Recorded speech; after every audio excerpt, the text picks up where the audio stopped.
Hey, before I kick off the podcast, I just want to shout out Next Door Clothing. Next Door, a clothing brand based out of Bondi in Sydney. They're making really nice jeans and shirts and hats. So go and check out their full range at nextdoorsydney.com.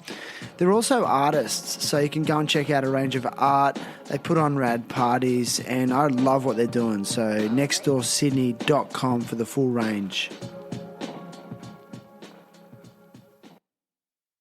Hey, it's Shan here. This week I speak with Jeremy Rowling. Jeremy is an important person in my life. He is a childhood friend, and when I say childhood, I think more around my teen years, early 20s. Jeremy and I spent a lot of time together hanging out, skateboarding, smoking weed, partying, through what was, I guess, probably the most developmental time in my life. A time of establishing who I am in the world and, finding my identity and all that kind of stuff.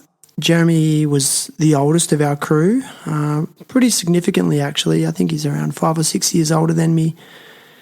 And I guess when you're a teenager, that friend who's that much older is generally by default the most influential and becomes the leader of the pack. And Jeremy was one of those in our crew.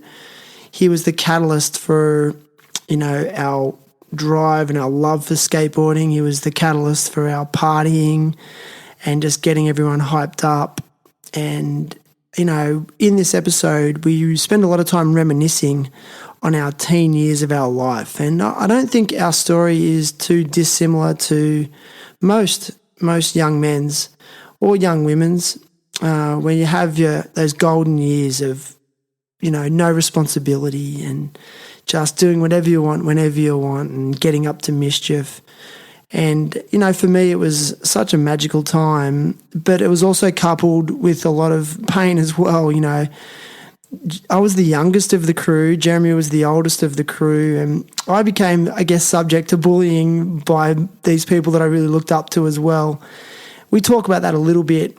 I guess in hindsight, it was probably a lot of love, and I was probably a very annoying teenager. When I first started hanging out with those guys, I was like 11 or 12, so I was so young, and I was quite a, I guess, difficult little guy, and those guys kept me in check, and I think for me, I was really looking for role models, and I kind of put a lot of expectation on the older guys in our crew to fulfill the needs I had for good male role models or just role models in general.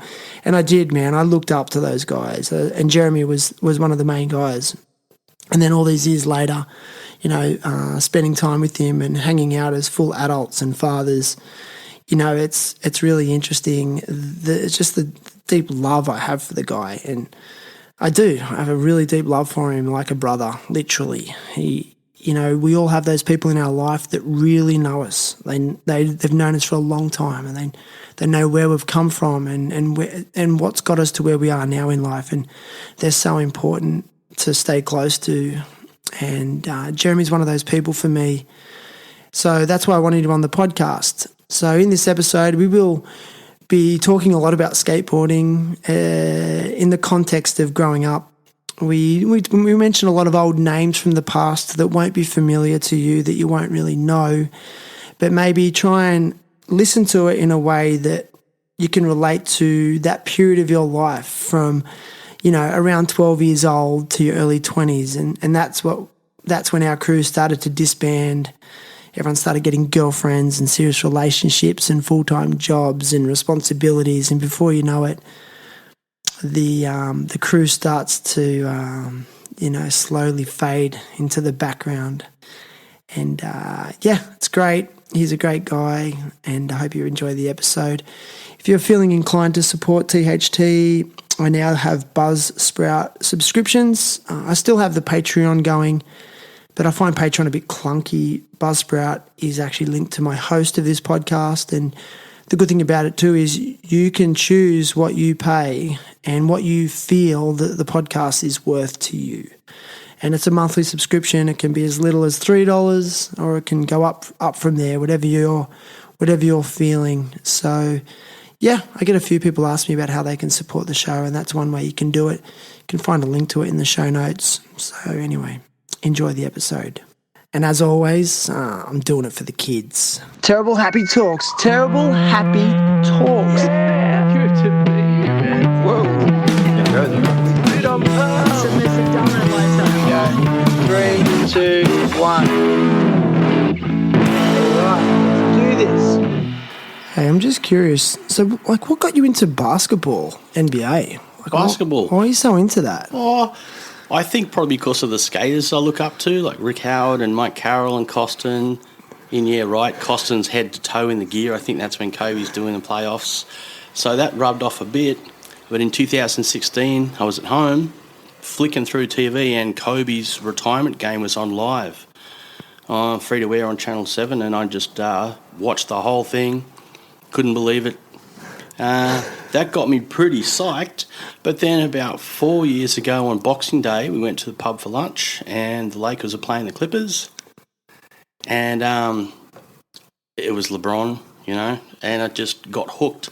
Half time, we went home and I scrambled to sign up to a streaming service to get the basketball and watch the rest of it. And after that, I've only missed a couple of games. Really? Yeah, I watch them, and if I miss them at work, I'll come home and watch the replay. Just got me hooked. It's really fast. Yeah. You know, it's pretty exciting. I know, like, I'm not a basketball guy. Like, why does everyone froth on LeBron so much? Like, I mean, is he better than Jordan? Man, that's a tough debate. To me, he is, because I've seen all of his games. I've hardly seen any of Jordan's games, so I'm sure if I watched the Bulls play back then, I'm sure that, you know, MJ would be my GOAT, or Kobe, or whoever I watched at the time, Michael Magic Johnson.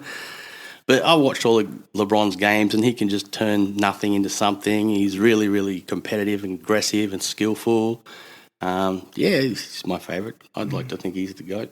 That term GOAT gets thrown around so much these days. Yeah. Yeah. Who do you think your GOAT of skateboarding is? Oh, man. I knew that you were going to say that, and I was up all night trying to think about it, man. Maybe personally, Guy Mariano, because of the era that we grew up in. Thank you. But everyone, like, the thing is with skateboarding is there's no sort of big grand final trophy for it. You know, I suppose the skater of the year, but like Tony Hawk's the GOAT, MJ, Danny Way's the GOAT, you know, Rodney Mullen's the GOAT. There's so many GOATs of skateboarding, and none of those answers are incorrect, you know. Like, how can you say Danny Way isn't the greatest skater of all time? And then also in the same sentence, Tony, like, you know. It's crazy how there's some kids these days that don't even know who Danny Way is. I know, man. That spins me out. They'll trip out. But that's the thing about skateboarding. It's like art. It's so subjective. Whatever speaks to you personally, the style, you know. And I like how there's no, like, competitive measure. Yeah. You know, like, skater of the year for years was just like whatever Jake Phelps thought.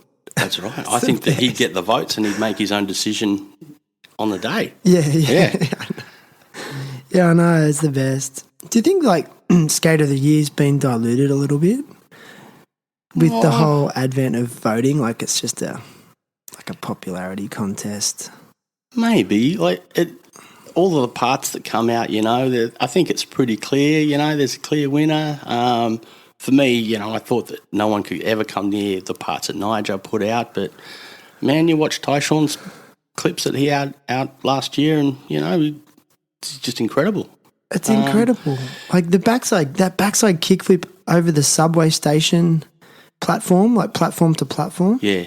And the photography of even getting down there to do it, I think that's a hell zone, isn't it? Do you know the backstory? Like, who shot that? I don't even know. Was it Strobeck? I think it was a T-bar.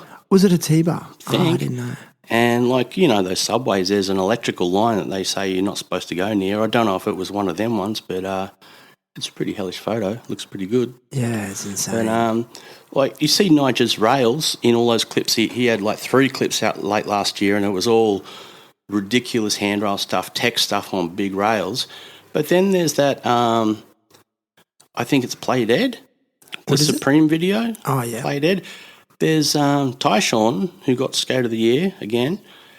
There's these barriers. They're like the size of a bin or like the size of a 44-gallon drum. It's like a weird road barrier, and he's just doing tricks over there, and there's about 3 set up in like a bike lane or a side lane, and he's just doing a half cab over one, then an ollie over, and it's like he's sessioning stuff like what we all used to do with milk crates, but it's just a different level, and it's a different kind of skating. I can see why he got it, but me, I voted for Nige, but watching that stuff, you gotta hail the king, you know. Did you watch Nige's last 2 parts and just did what I did? And that was just sitting there going, I never thought in my time alive that I would see those things happen on a skateboard. Yeah, true. Like, I mean, he did a kickflip backside nose blunt slide down a rail that was one of his minor tricks. Yeah. And I just thought, like, I remember used to imagine that. Like, imagine someone did that down a rail. Yeah.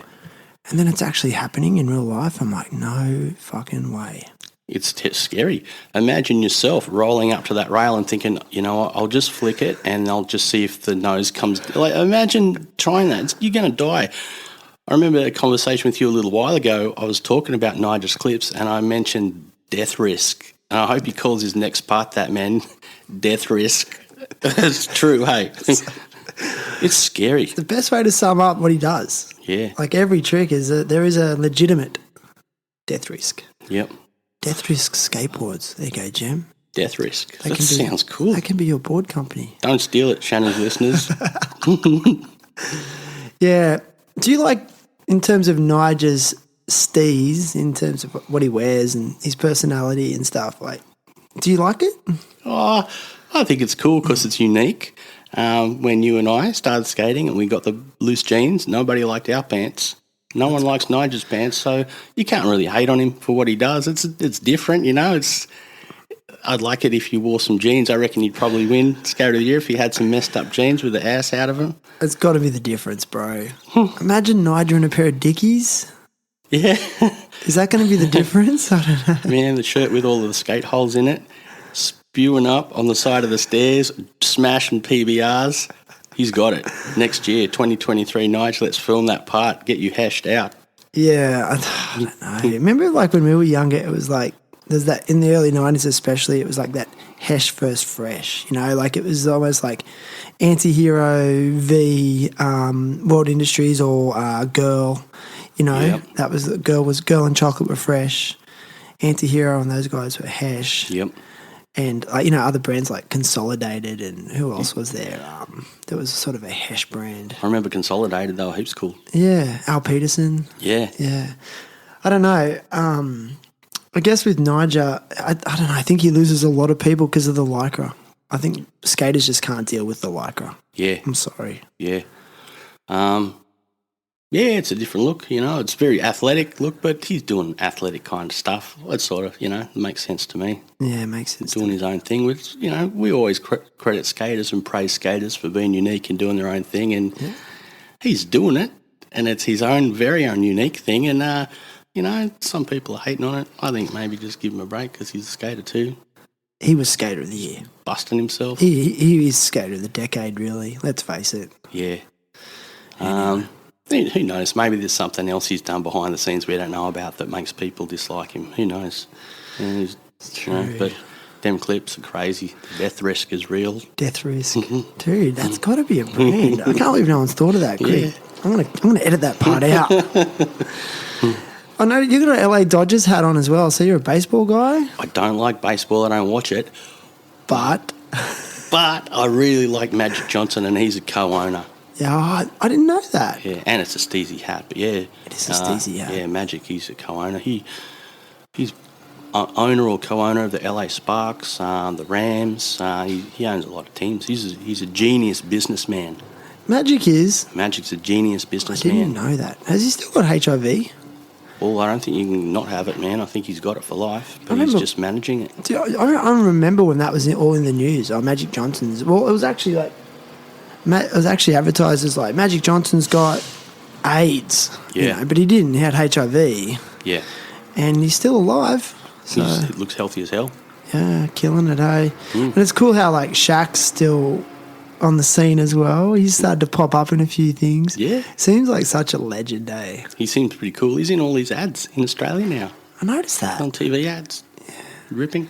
Have you heard of those like social media sort of influencers? They're called the Inspired Unemployed. You heard of those dudes? Not really. They make sort of dicky clips. I don't know, just silly shit. But they got super popular, and they're from Kiama. Oh, it's cool. Yeah, and they just became like really like proper social media famous, whether you're into them or not. But they did a song, and they somehow got Shaq to be in their song. What? It's just a couple of dudes from Kiama, and it's so fucking funny. Like Shaq just seems like the biggest legend, like really good sense of humour, and props to them. He's a busy fella. he is, hey. Yeah, that's heaps cool. He's such a fucking big dude. Yeah. See, that's what turns me off a little bit with basketball originally. Like, I should open my mind a bit because I'm like, only really big dudes can be good at this game. Do you agree? Not really. I used to think that, but you look at the dude that plays for Australia, Pat. I forget his last name right now, but he's not like a giant dude. He'd probably tower us over us, but compared to like LeBron and AD and some of the big dudes, there's little guys there that squirrel around and smash, you know? Okay. There's a guy that just left the Lakers. They traded him, Patrick Beverley. He wasn't very tall. He dunked a couple of weeks ago, and they said it was the first dunk he'd done since 2018. So there's short guys out there that are owning it. They're playing real good. And it's like a footy team and all of that. There's different sizes that play different positions, and they have heaps of bench exchanges, so they'll bring people on for certain gameplays and stuff like that. Okay. Yeah, it's good. I actually went to an NBL game in Wollongong the other week. Watched the Hawks play, they played Tasmania. The Jumpin' Jacks. Yeah, the Jumpin' Jacks. Sweet. Yeah, and like Hawks are bottom of the table. But I must admit, in terms of a live event, like it is one of the best live events to go to. Like, because like you said, it's fast, there's heaps of action. Yep. Like I love all the strategy with the timeouts, you know, how the coaches are really involved in the game as well. You know, so, and then like I don't know, I think a lot of basketball stadiums are like this. It's very much like got a Coliseum vibe. Yep. So it's really steep, you know, and so you're really like, you know, wherever you're sitting, you get a good sort of perspective on it. So I don't know. Must be a buzz. I'd love to go to a big game in America, watch the Lakers play or something. Yeah.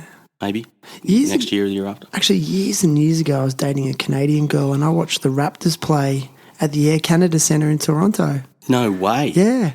Yeah, because she was into it. And I remember she just got us tickets, and I was like, oh, we're going to go see the Raptors. And the one thing I remember, they had the best fucking mascot I'd ever seen. Yeah? It's like the Raptor. The Raptor, and he was just like full gymnast, just bouncing around. It's crazy, eh? But anyway, man, it's so good to sit down with you. It's funny, as soon as we start recording, there's a fucking garbage truck going. Did you hear that? Yeah, I did. Bit of background noise. But I think it's all right. It's gone now. But yeah, it's so good to, you know, sit down with you, you know, and I want to sort of tap into you and your life as you're aware. I know you listen to the podcast, you know what I'm about, but just like, can you tell everyone how we know each other? Oh, mate, Shannon. We met, maybe it was 1989, maybe it was 1990. It was probably 89 in Nowra on the south coast of New South Wales, Australia. Skateboarding. Yeah. Back then, not everyone had a skateboard. I think it had boomed. I think we might have been on the arse end of the boom or something like that. Back then, if you saw a skateboarder down the street, you'd chase him down and be like, hey, man, you're a skateboarder. Are you going skating? Can we skate? Like, you'd instantly be homies. Hey, and that's what happened to all of us fellas in Nowra. We bumped into each other. I can't remember the first time I skated with you. Do you remember? I do. Whoa. I really do. Maybe I'll interview you. No. Can you tell me about that, Shannon? No, like firstly, I want to just unpack something you said. Like, it's really funny how our crew got into skateboarding just as it was actually dying in the early 90s. Like, they always talk about the depression of the early 90s. That's when we got into it. Yeah. Like, really got into it, you know? Like, but I will never forget, you know, man, like I found skateboarding and I just loved it on my own volition. I just wanted to do it, you know. My parents bought me this old skateboard. It was an actual Veriflex. I'll never forget. It was like a complete piece, like one of those complete setups you can buy from like fucking Kmart or something. Yep. But I remember I just went, I don't even know how I'd come across these two dudes in my street who were into it, and we went skate. They're like, come into town and skate with us. And I was literally 11 years old. Yep. And I remember we were cruising around a town and we were at this place called the Electricity Centre. There was 3 stairs. And just all of a sudden this gang of skaters turned up. And one of them was John Guthrie, Scott Morgan, and you. I think you were there as well. Sweet. And you didn't really talk to me, and I remember John Guthrie he was wearing a full bandana. Oh, yeah. And I was skating and I was actually able to ollie, like I'd already learned how to ollie, and I was ollieing down these 3 stairs. And then John Guthrie picked up on the vibe of the dudes I was with, and you could tell they were just like not really into skating, like kind of full kooks. And I'll never forget, like we sort of skated for, and he just looks at me and goes, "You're with us now. You're coming with us." Dude, that sounds familiar. And I think I remember that. I was like, "What?" Guthrie was cool. And I just was like, and it was like instant like acceptance, recognition. I was like, "Oh my God." And like, I just remember that moment. I was like, I am hooked, you know? Yeah. And then, and then I think the first time I ever spoke to you was, I'll never forget, me and Duncan Guzev were at school. We had already started skating his ramp. Him and Cameron Guzev had a ramp in their backyard, and we'd learn how to drop in and rock the fakie and stuff. And I'll never forget, I was at school one day and Duncan gets there and goes, "This afternoon I'm going to drop in on the PCYC vert ramp." I remember. And I was 12, and I just, and I was like, you can't do it before me, you know, and then I was like really scared all day. I was nervous. He's like, "I'm going, are you going to come?" I'm like, "Yeah." And then I got there late, and as soon as I get there, I'm walking from the car park and kids are running up going, "Duncan dropped in on the vert ramp." So I got there and I had to do it. Yeah. And you were there. And I Sick. remember I got up and I did it. I dropped in on the vert ramp at 12 years old, and it was the gnarliest. In hindsight, that thing was so steep. Eh? Oh, hell yeah. And I'll never forget, like, you talked to me like, "No way, dude, that's so rad." And you were like older, like you were probably maybe 16. Man, I was probably 19. 19, Or 18. 18. And it was the first time I couldn't believe someone your age was giving me the time of day or was being nice to me in general. And I just was like, no way. So that's where it started. Congratulations, man. You made it. It felt like it at the time. That ramp was steel too, wasn't it? That made it a bit scarier. Yeah, I couldn't believe it. And then I remember shortly after then Duncan rocked a fakie it. Oh. So then I was like, I have to rock the fakie it. And that was kind of the extent of my vert career. Well, you guys are good at vert. I think Dunk was. I never really progressed past. Yeah, rock the fakies. I think I learned fakie deckers, 50-50s, and that was about it. Nice. Yeah. The platform was really thick, chunky wooden beams too, so there's little cracks in the platform, hey? Oh, man. Yeah, I remember that. Yeah. It's crazy, yeah. No manuals. Like, how did you get into skateboarding originally? Man, I grew up in Inverell, up in the northern Tablelands, a few hours north of Tamworth, northwest, and I just watched Back to the Future, the skateboard thing where he accidentally invents the skateboard, and so many people from my era I read in magazines and that was the thing too. They watch Back to the Future and they're like, hell, that looks like fun, because he's been chaotic, he's getting towed by cars and stuff like that. That did it for me. I was like, man, that was really cool. That movie was cool too, so good. But yeah, I liked skateboarding after that and I wanted to get one. My first skateboard was a really weird skateboard. We went to Sydney to visit some of Dad's friends, and I went to, it must have been Myers in Hornsby, and I got like a, sort of that shop board. It was like a fish sort of shaped board with that fanned out tail. It was called Nash Redline. Okay. Totally, it had a graphic on it, like all these cool spheres and pyramids in like a 3D sort of screen print, and said totally rad in like all pastel colours. It was like an aluminium slick bottom, like really, really thin aluminium on the bottom, and the top was like, it wasn't graphite, but it was like a plasticky graphite thing. But it was a proper wide street shape. It had lappers and copers and nose guard and a skid guard on it, just like those reflex boards you get at Kmart. But it was like a bougie sort of type. It was this weird plastic street-shaped board. It didn't have grip tape on it. The top was moulded bumpy. For real. I ended up cracking it and all of that, and it just flexed and cracked, and I still rode it for ages, but that was my first board. It was a really weird board. But I got that, and going back to Inverell, it was just, I didn't know about any tricks or ollies or anything like that. We just used to do a bomb drop, so you'd stand on a bench. I had a couple of mates at school that I skated with that we would just go to the high school on the weekend and just roll around, get scabs. Yeah. just standing on a bench and just bomb dropping, like just jumping on your board and then rolling away. And I remember, I was thinking about this last night. I remember like acid dropping off 3 stairs at my high school, McIntyre High in Inverell, just going fast and rolling off stairs. No tail tap or anything, just like Had acid you seen an ollie though? Hadn't seen Hadn't even ollies. seen ollie. I just thought, yeah, we could, because I think we were rolling off curbs and we just progressed and started rolling off things like acid drop. But this is just totally not having seen anything except for Back to the Future. Well, there's ollies and stuff in that, but I don't think it really come across, Was your first inclination to push Mongo or normal? Normal. Interesting. I watched Back to the Future. And I Oh, was so like, you took it off that. Because I was like, hang on, which way do we do it? Which way do we do But I it? think he pushes Mongo in that. Well, it's per Wellener. In Back to the Future? Yeah, I think he's a stunt man. Because I'm actually, no, there's one scene in Back to the Future, I can't remember if it's Back to the Future 1 or 2, when he's on the hoverboard and Michael J. Fox pushes Mongo in that. That might just be because it's Anyone him want with to a... fact check me? Man, well, let's watch it. We'll be back in a minute. So that's interesting. He went straight to regular pushing. Yeah, I just watched There you it go. and I was like, all right, that's it. I'm pretty sure it was from that. Just goes to show, like, once Mongo pusher, always a Mongo pusher. Yeah, but I bet they can do better no complies. They can, hey? I remember Steve Toth? Yeah. He could do good no complies and he was a Mongo pusher. Interesting. I didn't even know that. I guess there's a correlation there, eh? You get your Used front to off. having your front foot off. Yeah. Without skidding out. Yeah. So, like, Inverell, describe that town. Man, it's a tiny town, probably surrounded by wheat farms and sheep farms and stuff like that. Just a small rural town. It's pretty nice, easy growing up. As a kid, I was doing things that I wouldn't let my kid do, like just ride your bike downtown, until dark, like kids in our sort of generation did. It was a cool town.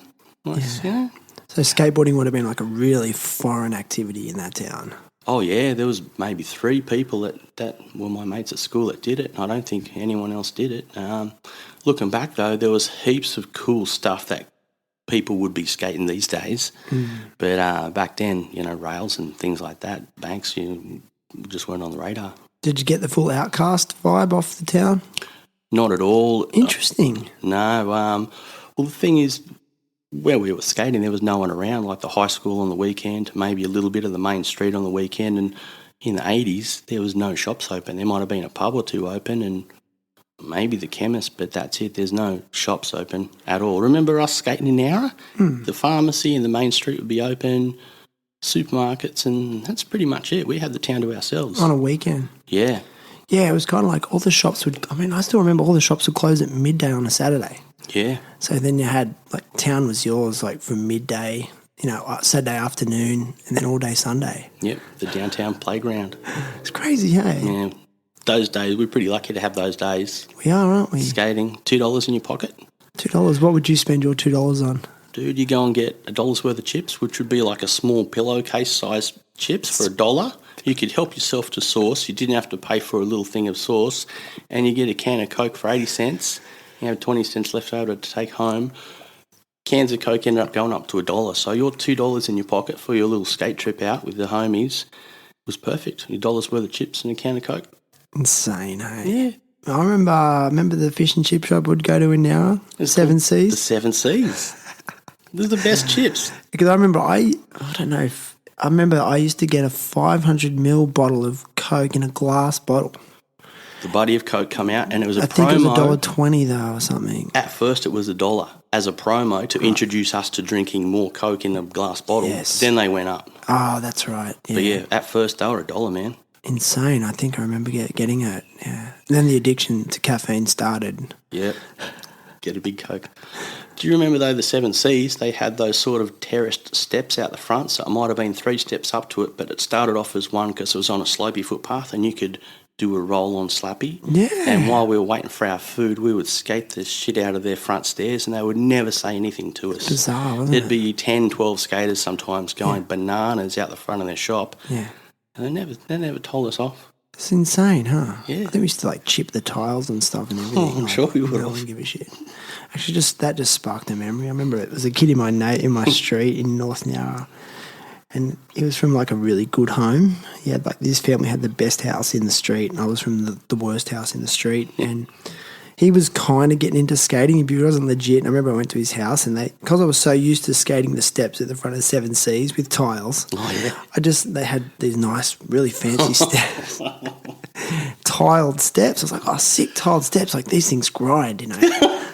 And I remember I'd learnt 50-50 stalls, like not to grind, but just ollie and land 50-50 front side and then kick off, you know. And I remember I just ollie dunk and just boom, just shattered these fucking stairs. God. But then just like didn't really think anything of it because I was like, oh, well, that's what happens with tiles. There's stairs, yeah.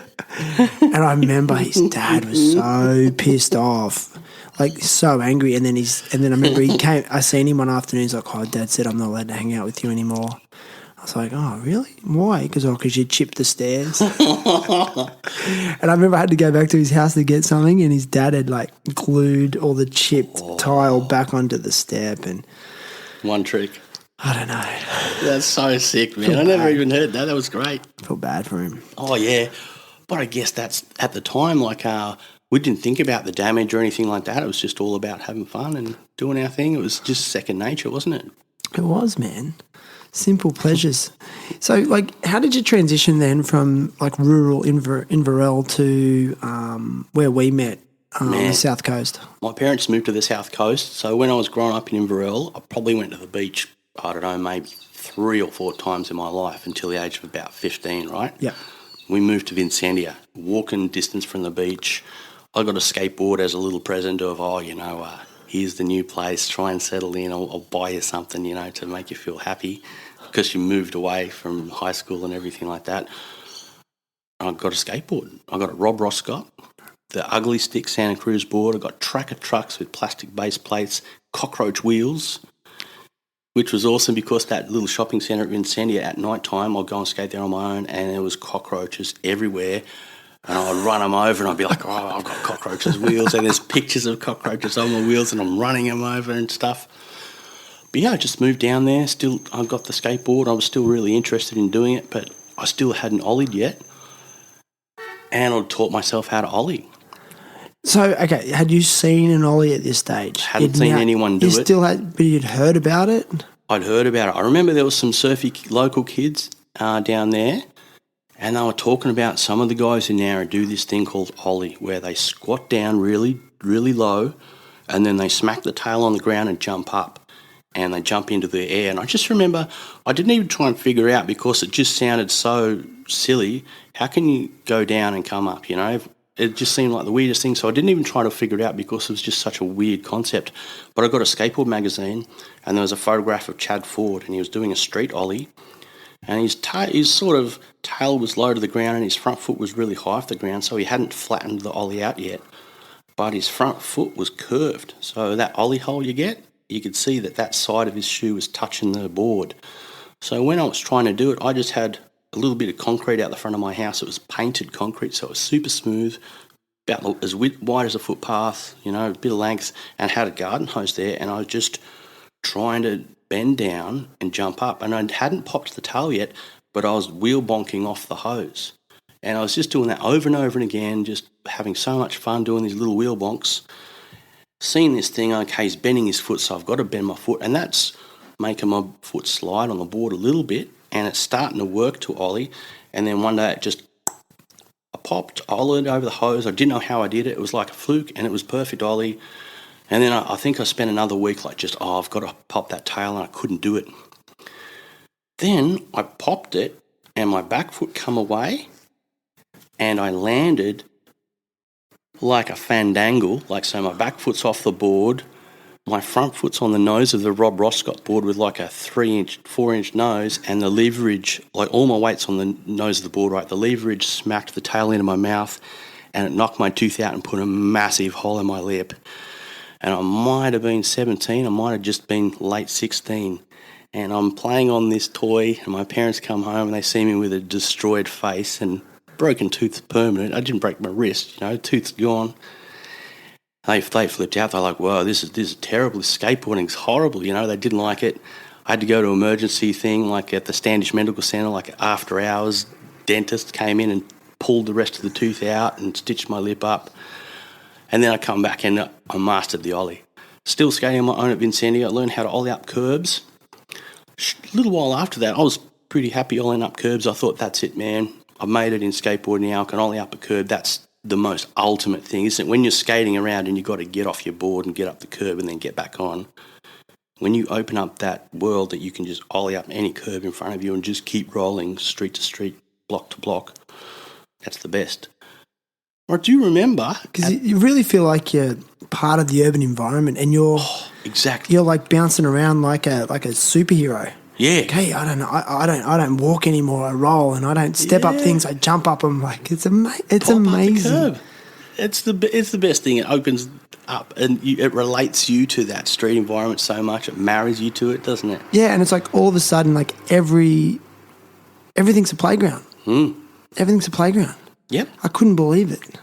Remember the videos when we'd see, stairs, they're going downstairs and now there's a ledge and a rail and a bank and a bank to rail and, man, you just start you're driving down the road and you're just imagining like you're playing Skate 3. It's like you're imagining, go down that rail. Like just when you're in the car and you're looking at things outside and you think, ollie off that roof and ollie into that thing and, it just opens the world up, doesn't it? You were going to say something just before I jumped in. Sorry to cut you off. Dude, at the Vincentia shops, the first skateboarder I ever saw do like a real big ollie was Julian.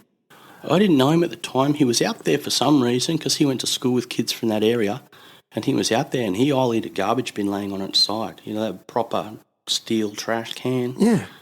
He ollied it on its side, a perfect big poppy ollie, and I thought I was pretty hot shit when I was ollieing up curbs and I saw the big ollie. And it blew my mind. It was the coolest thing. I was so stoked to see it.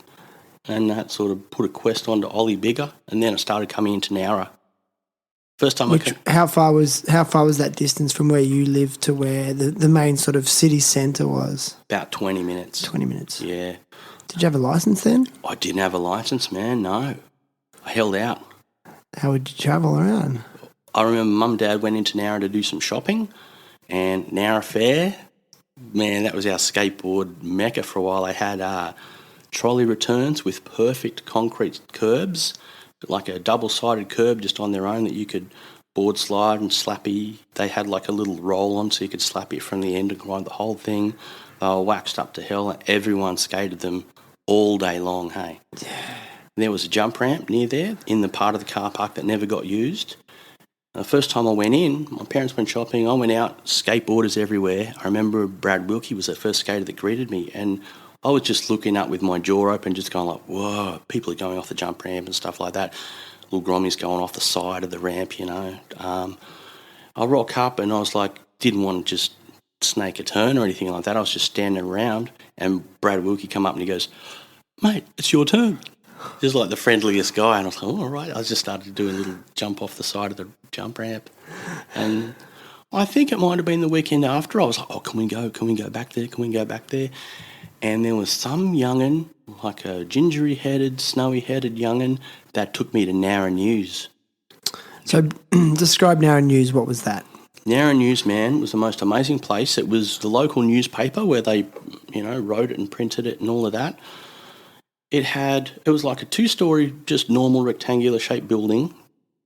There was a really steep concrete driveway that went down the side of it, and it went into a really, really sharp right turn into this weird embankment. It was like the car park was probably about the size of a tennis court, a bit bigger. One side was higher than the other side, and to make up for it, there was this perfect, big, curved bank that flattened out on the top. You could zoom down this driveway so hard, if you could handle taking the corner at that speed, you'd skitch out a bit. If you're at top speed, you could just boost out of this bank and do the biggest ollies. Me and Julian one day ollied a 44-gallon drum out of this thing. It's like insane, you could ollie eh? anything out of it. Sometimes they used to park a little work ute there, like a work truck ute thing, to stop us from skating it.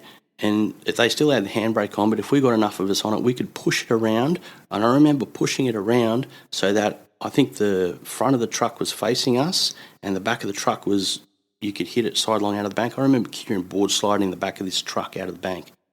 Insane. on the back hey? of the ute, for, man. For that era, it was just like so far ahead of its time, that trick, Kieran Yep. doing that.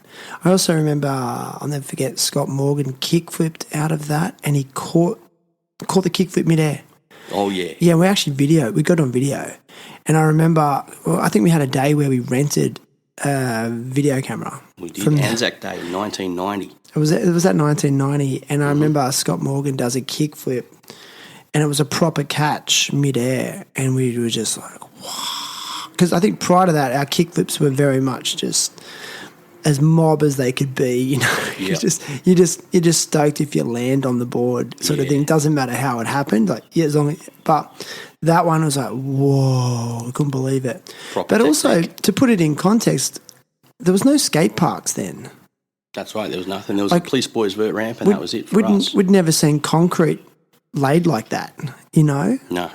The only thing I'd seen prior to that was Animal Chin, and seen the vert ramp set up in the Animal Chin movie, or that place Wallows that they skate in Animal Chin, you know, like the drain. Yep. And that was all I'd really seen. And I was just like, what? I can't believe they did this with the concrete. It was perfect. It's the perfect skate. I went there last year and went and had a look. I didn't have a board with me, but I went and had a look. It's still there. There was a gate up the front, but the gate wasn't closed, so you could still skate it just like we used to. You went down to it, did you? Yeah. Insane. Went and had a look. It's still the same. I couldn't find any evidence of people skating there, like cans of Coke or any sort of weird leavings like we might have left. But Bongs in orchie bottles. oh God. Tell you what though, man, that place was the perfect skate spot. Like stairs, we had all of the stairs in Nowra, we had all the manual pads and heaps of cool stuff. But that bank, it was something else, wasn't it? It was insane. In hindsight, it was absolutely insane. And I think now we're talking about memories. I remember then I came across this bowl. There was that bowl in Hurstville Bowl. Aloha. Or Aloha Bowl, yeah. And I remember we caught the train up and I just couldn't believe it. It was just like a proper donut sort of bowl, very poorly laid concrete, had an island in the middle, you know, and I just got there and went, no way, I can't believe that they can do this with concrete. Yeah. And then I remember me and Duncan was skating it and standing on the island and it was just packed and some older dude, he was an American guy. And I'll never forget, he goes to me, Duncan, he goes, hey, Slimers. He's like, get off the island. He goes, get off the island, Slimers. And we're like, we both looked at each other and was like, is he American? And did he just call us Slimers? And we were like 12, you know, 13 maybe. Burnt. And we just shit ourselves and we got out of there. Slammers. Hey, Slimers. And then that was gnarly too, even like the skate from the train station at Hurstville to the bowl. You know, this is when there was a lot of homies, and you had to watch out you weren't going to get beat up because homies like to beat up skaters because they were kind of like the other street dwellers. Yeah. They were probably street dwellers before us doing graffiti, and then we turn up on the scene and like, hey, no, this is we're street dwellers, you know. And we were trying to utilise the urban environment like them. And I remember we had fucking fights with them all the time, you know. Yeah. And like I was scared of them, fucking terrified. Well, the homies in Hurstville would have been pretty serious dudes. They were. Yeah. Insane. so you know, arriving in Nowra, and I've only ever known you with that lost tooth. Yeah. You know, and that story's insane. Like you've got that like souvenir for the rest of your life. It's permo. I had a plate for And a your while. lip is still scarred. Yeah, it put a hole through my lip. Insane. I don't know if the tooth came even through the hole. I don't know, but it was a big hole. It's insane. Yeah, permo. I had a little plate for a while, but it was super uncomfortable and didn't really serve a purpose, so I turfed it. This is the new me. Never thought about getting like a proper tooth put in?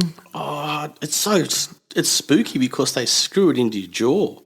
I know. Super expensive. It sounds super painful, and I've been all right so far, so I think I'll just cruise with it. Dude, it's so much, gives you so much character. It's like how Andy Roy got his whole mouth, like every tooth, they're all screwed in. Yeah. And he went from having no teeth to perfect teeth. That was a trip. Yeah. Brand new teeth. Shouted by Bam, wasn't it? Bam buying some teeth. Was it? I don't know. And probably was, or I thought he got it crowdfunded, like he did a GoFundMe. That's a good idea. Interesting. I'd get a gold one though. If I replace it, I'd get a gold tooth. You might as well. I don't get the thing of getting a fake normal white tooth. You might as well get a fancy tooth. You would suit a gold tooth. You had a Bluetooth tooth. A little USB drive. How's that for like an ironic pun? Yeah, that's it. I've got a Bluetooth. You need to charge your phone. What the fuck's up with your face? It's my Bluetooth. Do you want to hotspot my Oh, you're Bluetooth? right. Oh, dude. That's hilarious, man. So you like, so yeah, then the progression from there, you know, those days, like you've moved to the area. Then when did you actually move from the coast into the actual Nowra area? I think it was after a couple of years we moved to Nowra, to Bomaderry. Yeah. Just around the corner from Scotty Morgan. Interesting. And there was the Bommo TAFE near us. Yeah, right. Perfect place to skate. Heaps of open concrete. I still wasn't doing tricks or nothing, so there's just concrete to roll around on. I remember skating down the first weekend I was there, skating down to the TAFE, and I remember seeing Scotty Morgan and his two neighbours that lived a door down from him, these two twins. Are they the Bevan twins, you little twin dudes? You remember them? Fuck. Little Ewok guys. Wow. See, this is the thing when you catch up with old friends. Like, I remember now, but you've just fully brought that memory up. You get your memory jogged, don't you? So those two dudes are down really far away, and they're just waving. And I'm brand new to the town. I'm kind of shy. I wave back, and they just come up like, oh, where are you going? I'm going to skate the TAFE. Oh, can we come? Yeah. And we just skated there, and every weekend we'd skate there all the time. Afternoons, you go skate together, as you do, you know. And then I think we were hearing things, they were probably hearing things through school, and we're hearing things through the skate shops and that there's a lot of kids skating in Nowra. And we were like, all right then, let's go into Nowra one weekend. And we just went in, skating electricity, the Jules manual pads, Nowra News. Just every weekend you bump into new people. It was the coolest, man. Just, you know, getting the crew, extending the crew. It just, it's like a snowball. It just kept growing bigger and bigger and bigger. It was good times, man. The best fun ever. If you had to reflect on it now, like that period of your life, you know, when that sort of started through to when it sort of ended and people started to disperse, like how would you rate that time in your life in terms of how good it was? Oh, man, 10 out of 10. Like, that's always the time that I look back to with the warmest, fondest memories. Obviously, having a kid now and, you know, having a good job is really, really good, happy time for me. And having a kid is the most amazing thing. But my fondest, happiest memories of my childhood is those days skateboarding all weekend, every other afternoon with all of the skaters, learning new tricks, watching skateboarding change so rapidly. They're just 10 out of 10 times, man. Just people refer to that as the golden era, but every skater has their golden era. It doesn't matter how old you are or when you skated, but that era, man, golden era was good. Yeah, what in your opinion, like, why do you think it was so magic? Was it because, I mean, skateboarding was in such a time of change and transition as an actual subculture and activity, but in terms of like all the people you met, why was it such a magical time? It was like going from being a normal person, coming out of high school and being a normal person, and then, you know, before you know it, you're a skateboarder and, you know, you got mates that have weird hair and you like to act out and be a punk and skate around doing the most nonsense kind of shit, like skating and hurting yourself, breaking your teeth out. Just, it's a movement, you know. It was the coolest thing. It's this underground thing. People hated us, and that sort of put us together more. Like, you get skaters suck, or you fucking waxhead. You get shit like that from all of the bogans, and the coppers are chasing you and stuff like that. And it just solidified us more and more and more. Some of you guys, what was it like at high school? Were some people putting shit on you for being skaters? At first, definitely. But then, for some reason, when I was around 17, so remember I started skating when I was 12. So from the ages of like 12 through to 17, it was definitely not cool. And really at my high school, the only skaters were me, Duncan Guzev and Cameron Guzev. And Cameron was a couple of years older, so it was just really sort of me. It always just felt like me and Duncan. But then we got to like our senior years, year 11 and 12, and it was around the time we really started smoking a lot of weed and we were skating and we were just vibing. And I don't know, all of a sudden we became cool at high school. Sweet. And we were having rad parties. And in hindsight, like, that was the best social time of my high school years. Oh, I didn't know schoolwork, but Yeah.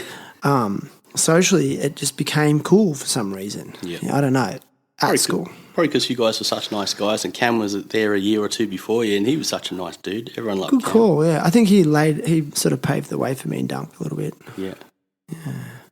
Yeah, so like going back to what I was asking you in terms of like the magic of the time and feeling like outcasts, I think that does bring people together. I guess, what was a common theme you noticed within our group of friends that was also binding us together? Can you think of any common themes or commonalities between the individuals? Dude, commonalities, I think we're all pretty polite, you know. There was no one that was really selfish or like mean or greedy or anything like that. Also, a lot of the dudes were coming from single parent homes, you know, skating downtown together. You know, it's pretty easy to, okay, I guess maybe a surrogate big brother or like, you know, a little brother, and, you know, it became pretty tight, a bit more like family. We ended up pretty soon after meeting each other. I remember going to everyone's houses and stuff. I remember spending a lot of time at Kieran's house. I really liked going to his place, but I think maybe that just, you know, home life, you know, is different, and, you know, we were just all happy together, skating out there, weren't we? Yeah. Did you have any brothers? Younger sister. Younger sister. Yeah. So you were looking for a brother, you think? Oh, yeah, well, I found him, didn't I? I found a shitload of them. Yeah. Not to discredit your relationship with your sister. Oh, not at all, no, she's lovely. But, yeah, man, like, you know, boys to hang out with and muck around. And yeah, man, we were pretty tight, weren't we? I think so. I mean, I think my experience is a little bit different because I was always the youngest of the group, you know. You guys were always like 3 or 4 years older than me, you know. So I guess when I was 12, a lot of the dudes were like 15, 16. Then you were sort of older again, and I always seen you as the leader of the pack, you know. Did you ever feel that responsibility? You know what? I never did. I was brought down to your level of youth. Like, I was just so irresponsible. Like, looking back now, I think the way that I acted and things that I did, I think, man, I would hate my son at the age of 12 to be hanging out with a punk like me when I was 18. Like, just the worst. Breaking bottles, being stupid, just a fucking clown. But I guess maybe you guys might look up to me as a big brother, but I never really felt that sort of responsibility to be more like a mentor. Maybe I did at times, but I just felt like I was skating and being a goofball, you know. But yeah. I guess for me, like, I was craving older male role models because I didn't have any at home. Yeah, like growing up in a single parent household.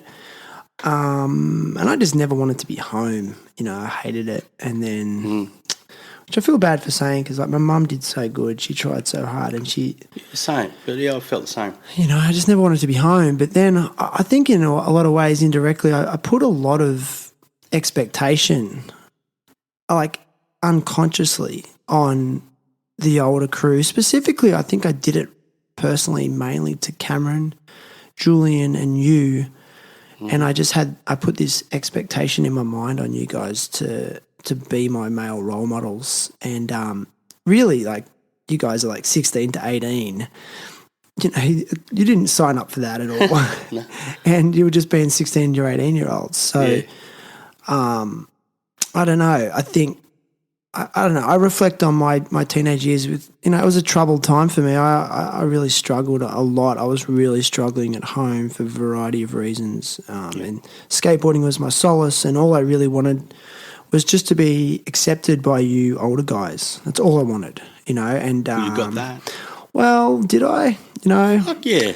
See, it's funny. My interpretation of it was I just always again, I think it's because of what I created in my own mind. I just always felt like I needed more, and I wanted more acceptance, and I actually prized it higher than anything. And then if I wasn't or accepted, and, you know, let's face it, there was times I got maybe picked on because I was an annoying 12-year-old. There was no doubt about it. I was a troubled, weird, annoying 12-year-old, and I would have been hard to deal with, I can imagine. No, I don't remember that, but I remember we loved you. You were our Guy Mariano. You were our sort of little skater, our little Kevin Arnold dude that we loved. Kevin. But I do remember, but you getting picked on a bit. Yeah. I'll tell you a story in a minute. It was pretty heavy. I still sort of think badly about this thing that happened. But, like, think about big brothers. They pick on their little brothers that they love, their biological brothers. They treat them pretty mean, but that's just, part of that family. We're a family. I do remember at Jeff's place once, at Brooko's place, the fucking slug-gun. Slug-gun. This is fucking brutal. I wasn't part of this, but I was watching it and I was laughing. I remember, listeners, we had this slug gun, right, like an air rifle, and they were putting blue tack in it with little bits of broken matches. I remember. And these things would pierce the skin at really fucking close range. I remember they popped you in the bum or something like that when you... Do you remember? I remember I think I got done in the leg, upper thigh, and it was bleeding. Oh, I remember you were pretty upset, and everyone was like, "Oh, hang on, stop, Shannon's hurt." Okay, and you were upset, so we're trying to help you out. Like, hey, man, sorry about that. Sorry, Julian, don't do that again. And Julian came up to say sorry, and no, I had my pants pulled down, showing everyone. You're showing, you've got bare skin, and he brings the rifle up, it's loaded, and did he say you can run but you can't hide? I might be making that up. But he shot you point blank again. On bare skin, because I had my pants down. That was brutal, man. It was. I remember it. Yeah, it was fucking hilarious. Blue tack with broken match in it. Yeah. And, like, it's funny. Like, it's so funny when you think about brutal, it. But it was so funny. But it was just proper big brother behaviour. Yeah, but you must have felt like shit. I did. Fucking hell. I did. Sorry. No, but like, I can laugh about it now, but I know that was what a motherfucker for doing that. We're all pretty mean. But that's love, isn't it? Was it love? I think it was. Love. Maybe. Yeah, maybe I should fucking bash him for that. No, I'm just kidding. Air rifle. Yeah, no, but that's true. Like, I mean, it's almost part of Australian culture with that. Like, they call it grom abuse, right? Like, I mean, it's big in surf culture, but they call it grom abuse. Like, the groms get tied to poles and fucking, I don't know, hassled and stuff like that. I suppose apprentices get that too. Apprentices, yeah, but in hindsight, like, I wouldn't change it for a second. Oh, no. I just think our society now has become too soft in that respect. Like, it built resilience, man. Oh, what? It really did. I think it's toughened me up for what life has then dished out later on. I feel like I'm very resilient. Like, my ability to survive difficult situations, I don't know where it comes from. I just have this. I just can't give up ever. Mate, that's bizarre. Skateboarders are naturally built to resilience. Covered in scabs and blood. You're going to try that trick again. There's not really any financial reward or anything. It's just something you want to do, and you got it stuck in your mind that you want to keep trying it. Yeah, it's a good point. It's resilience. That's funny. It's funny you brought that one up. I was wondering if you're going to bring that up. I couldn't. It's been a while though. It's like something really strange has happened to me in the last few years. Like, my memory for the past is really bad. Like, really? I just, for some reason, for many years, I could recall everything that ever happened to me from the age of 5 till 25 or 30. But it's like, it's all, those memories are disappearing slowly. It's bizarre. I think it's since I had kids. Okay. I don't know why. As they get older, you're going to start telling them some stories, and you're going to have things flood back. I tell Mel stories like the matchstick one and the slug gun. Yep. And I've told Mel that story a couple of times, and things like that start flooding back once you link them all together. The little episodes in between these stories start to fall into place. Maybe get a few more of the Nowra boys on the podcast, and you're going to fill in some gaps. It's good, How would you describe your parenting journey now you've got a son? Oh, man, I find it's easy breezy. Like, I always thought I was late. I was 39 when Jeremy Jr. was born, and just the person I just always thought, oh, man, it's going to be hard. I don't know if I'm, switched on enough to be able to do this. But as soon as he was born, I just did it, like, he needs a nappy change. Oh, I'll do it straight away because he needs it, It was never like, oh, I don't want to do that, or stinks or whatever, or oh no, I have to wake up at 4 a.m. and feed him. It was just like, he needs it, I'll do it. I found it quite easy. I think I was pretty lucky there, but I loved it. When he was born, I was a casual worker on the waterfront, a casual wharfie, so I can dictate what hours I work. So I could say, all right, I'll work on the afternoons and on the weekends, and there's no problem with doing that. So I was a stay-at-home dad until he started going to school. Wow. Which I found was a blessing because I'm older, like, there might be some part of his life when he's older I'm going to miss out on, but, dude, I was a stay-at-home dad. I was, warming up the milk and taking him to the park and doing all that cool shit, and it's just so lucky, So, yeah, parenting, I found it was pretty easy for me, I liked it. You think you were just in a stage in your life where you were ready?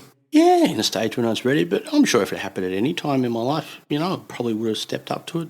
Who knows? But, yeah, I was pretty lucky. I guess I was, sort of settled down, Yeah.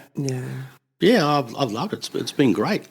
It's been the most special thing. I think it's so special how you had, those really early years are so important in terms of building connection with a kid. So you got, really quality time, quality years with him. Yep, pretty lucky. Amazing.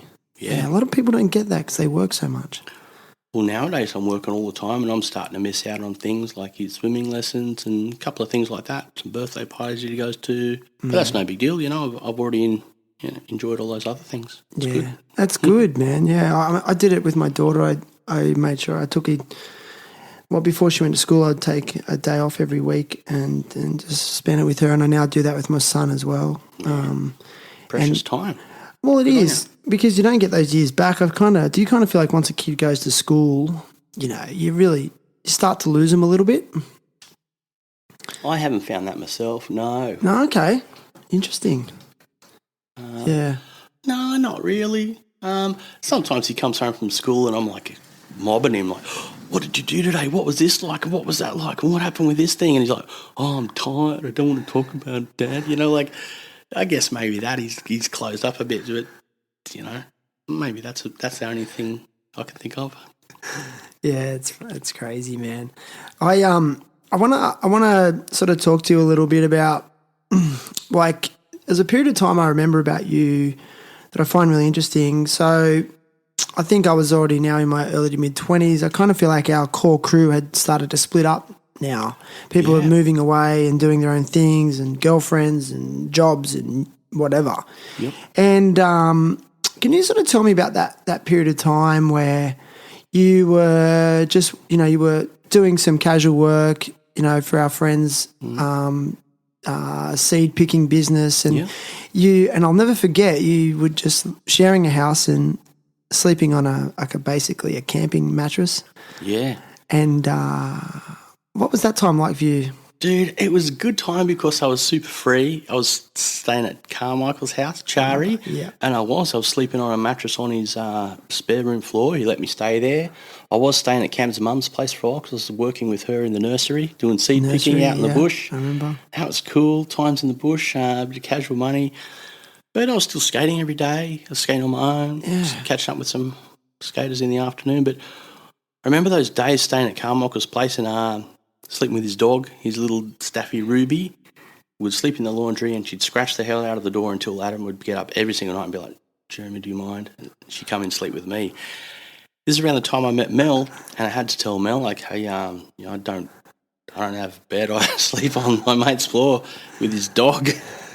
Pretty humble sort of lifestyle, but it was free. I remember when I moved. It was free. He wasn't charging. Oh no! I mean, like just free. Freedom. Yeah, no, liberty. I was giving him like nothing to stay there. I mean, like I don't know. Were you poor? $30, $60. Yeah, I was poor. I was just getting a bit of casual work, seed picking, bit of money on the dole, and I was just happy skateboarding, hanging out, all of that. So it was pretty simple times. But I remember when I moved, I had fuck all. I think I put everything I owned in a backpack and I had a couple of boxes of comic books and that was it. And so your now wife, Mel, was cool with that when you first met? She was cool with that. I think she just thought I was a nice fella. Honestly, I had nothing Absolutely remember. nothing. I just was always curious because you were so chill about it. You weren't panicking, you weren't stressing. Yeah. And I just remember there was a real contentment with that. Yeah. And now I look at if we fast forward to where you are now, and I've been to your house and I've met your beautiful son and your lovely wife. Yeah. You just have this abundance of love and also an abundance of, what some people like the fancy stuff, really nice car, you own your own house. And for me personally, to see you go from that to where you are now, I'm super impressed. Oh, thanks, dude. It's all thanks to Mel. Like, she picked me up off that floor away from Ruby, and yeah, took me. So you're sleeping on a mattress with a dog? I was sleeping on a mattress with a dog. Yeah, I had nothing. But having nothing, you can be pretty content with that because you got nothing to lose. You can pack up and go if you want. You want to go on a trip, you don't have to get anyone to water your plants or anything like that. The dog wasn't mine, so that was all good. So, dude, yeah, like, I don't know why, but I was just super happy. Could do what I wanted, could skate whenever I wanted. It was cool. I guess when I met Mel, I started to think, oh, fuck, I've got nothing. Like, I really don't. When we first met, Mel told me, she goes, in a few months' time, I'm moving up to Sydney. I'm moving up to Parramatta or Dundas. I've got a job up there already. I'm going to stay in my nan's place that she's left it, so she's going to rent it out to me. So I'm moving, just so you know. And so we started getting serious about our relationship. I moved up to stay at Wilkie's place in Darlinghurst, where everyone was sleeping. Phil was living there at the time. It was just like every night, like the middle of the week, a weeknight, it was like a party place. There was just people crashed out on the floor because Wilkie just let everyone stay there. Oh, that guy's just got the kindest heart in the world. He's the nicest dude. I remember that his apartment wasn't even an apartment. It was like just one. It was one room with the kitchen in there as well, pretty much. The whole thing, yeah, it was like probably not much smaller than my actual current place, but like this, the whole thing. Insane. And then there was like 3, sometimes 4 people just sleeping on the floor. Yep. I stayed there for weeks, and then I ended up sort of staying out at Mel's place more and more often. I ended up moving in with her. Went to TAFE, got a computer course, went and did like a Cert 2 in computer skills, and I got a job. My first ever proper real job. How old were you? 30. Yes. Yeah. Yep. I love that. Job interview and got a job. Right. That's insane, dude. Grown up. Fuck that. Fuck growing up. Nah, man, still haven't. How'd you meet Mel in the first place? Friends of friends, Yeah. I think we bumped into each other a few times in Nowra, The time when we sort of got interested in each other, I was at the local ex-servicemen's club with Cam, and she was there with one of her good friends, and they were both having an argument. Cam and this other girl, and me and Mel were like their wingmen, so we're just looking at each other, rolling our eyes like, fuck these two, man. Big fight. And we just went and had a dance, had a drink, started kissing. So Cam was arguing with her friend. Yeah. And, after that we just sort of, started hanging out. Was it like a love at first sight thing, or did it evolve slowly? It totally was. Really? It was like love at first sight, yeah. Yeah, dude. Yeah. See, around that period of time, I think I'd already moved away from Nowra and I was like off doing my own thing. I might have been overseas. I might have been in Sydney. I can't remember. So I never really was around when you two were really connecting. So I never got to quite bond with Mel like I did with, other girlfriends from the past and vice versa. So. Yeah. Same with you, same with a lot of fellas. Like your original question leading to this was, what was it like when people started moving away? I remember that. A lot of the core people, like Julian first, then you, moved up to Sydney, moved to like the eastern suburbs of Sydney and were living the dream, skating. Yeah. Cam moved up to go to university. Dunk did the same. I think Rivet moved to Wollongong to go to uni. Kieran moved to Canberra. So did Brad. Yeah. So, there was heaps of skaters left in Nowra, but, it seemed like it was starting to thin out a bit. Yeah. And then is that where you were kind of like, I'm just being left now? It's like the crew's disbanded, the band's broken up. Like, what do I do? Am I hanging on to the past a bit? Oh, yeah, it might have been a bit of that. I was always looking forward to when you guys come back for holidays. I remember Cam would always come back home when he in holidays from his uni, and it was like, oh, wow, it's hardcore skate time now for months. We're going Ulladulla every day. We were, skating hard again. Yeah, it's insane, dude. I just think I just, again, I want to go back to your story of just, what you said about not having a proper job till the age of 30. Like, I mean, in hindsight, one of my biggest personal life regrets is starting work too young and working too much. I wish I worked less, and that and spent that quality time with friends and do all the things I love. I just feel like I lost a lot of years, So, like, by society standards, people are like, oh, you got to get a job and you got to earn money and whatever. And I do believe you have to earn your own living. You can't sort of mooch off people. But I do think that, time with friends and doing your passions is way more important. And I think for me, it's something I'm going to really instill in my children. Like, I'm going to support them for as long as they want, especially in their early 20s, to chase their passions, dreams, creative projects, and support them financially as much as I can with that. I think a lot of parents around generation are doing that, like letting their kids do it, follow their dreams and trying to really encourage them. And do you think you'll instill that in Jeremy Jr.? Hell yeah, I'll let him do whatever he wants. Like, I've bought him skateboards and taken him skateboarding, but I've never pushed it.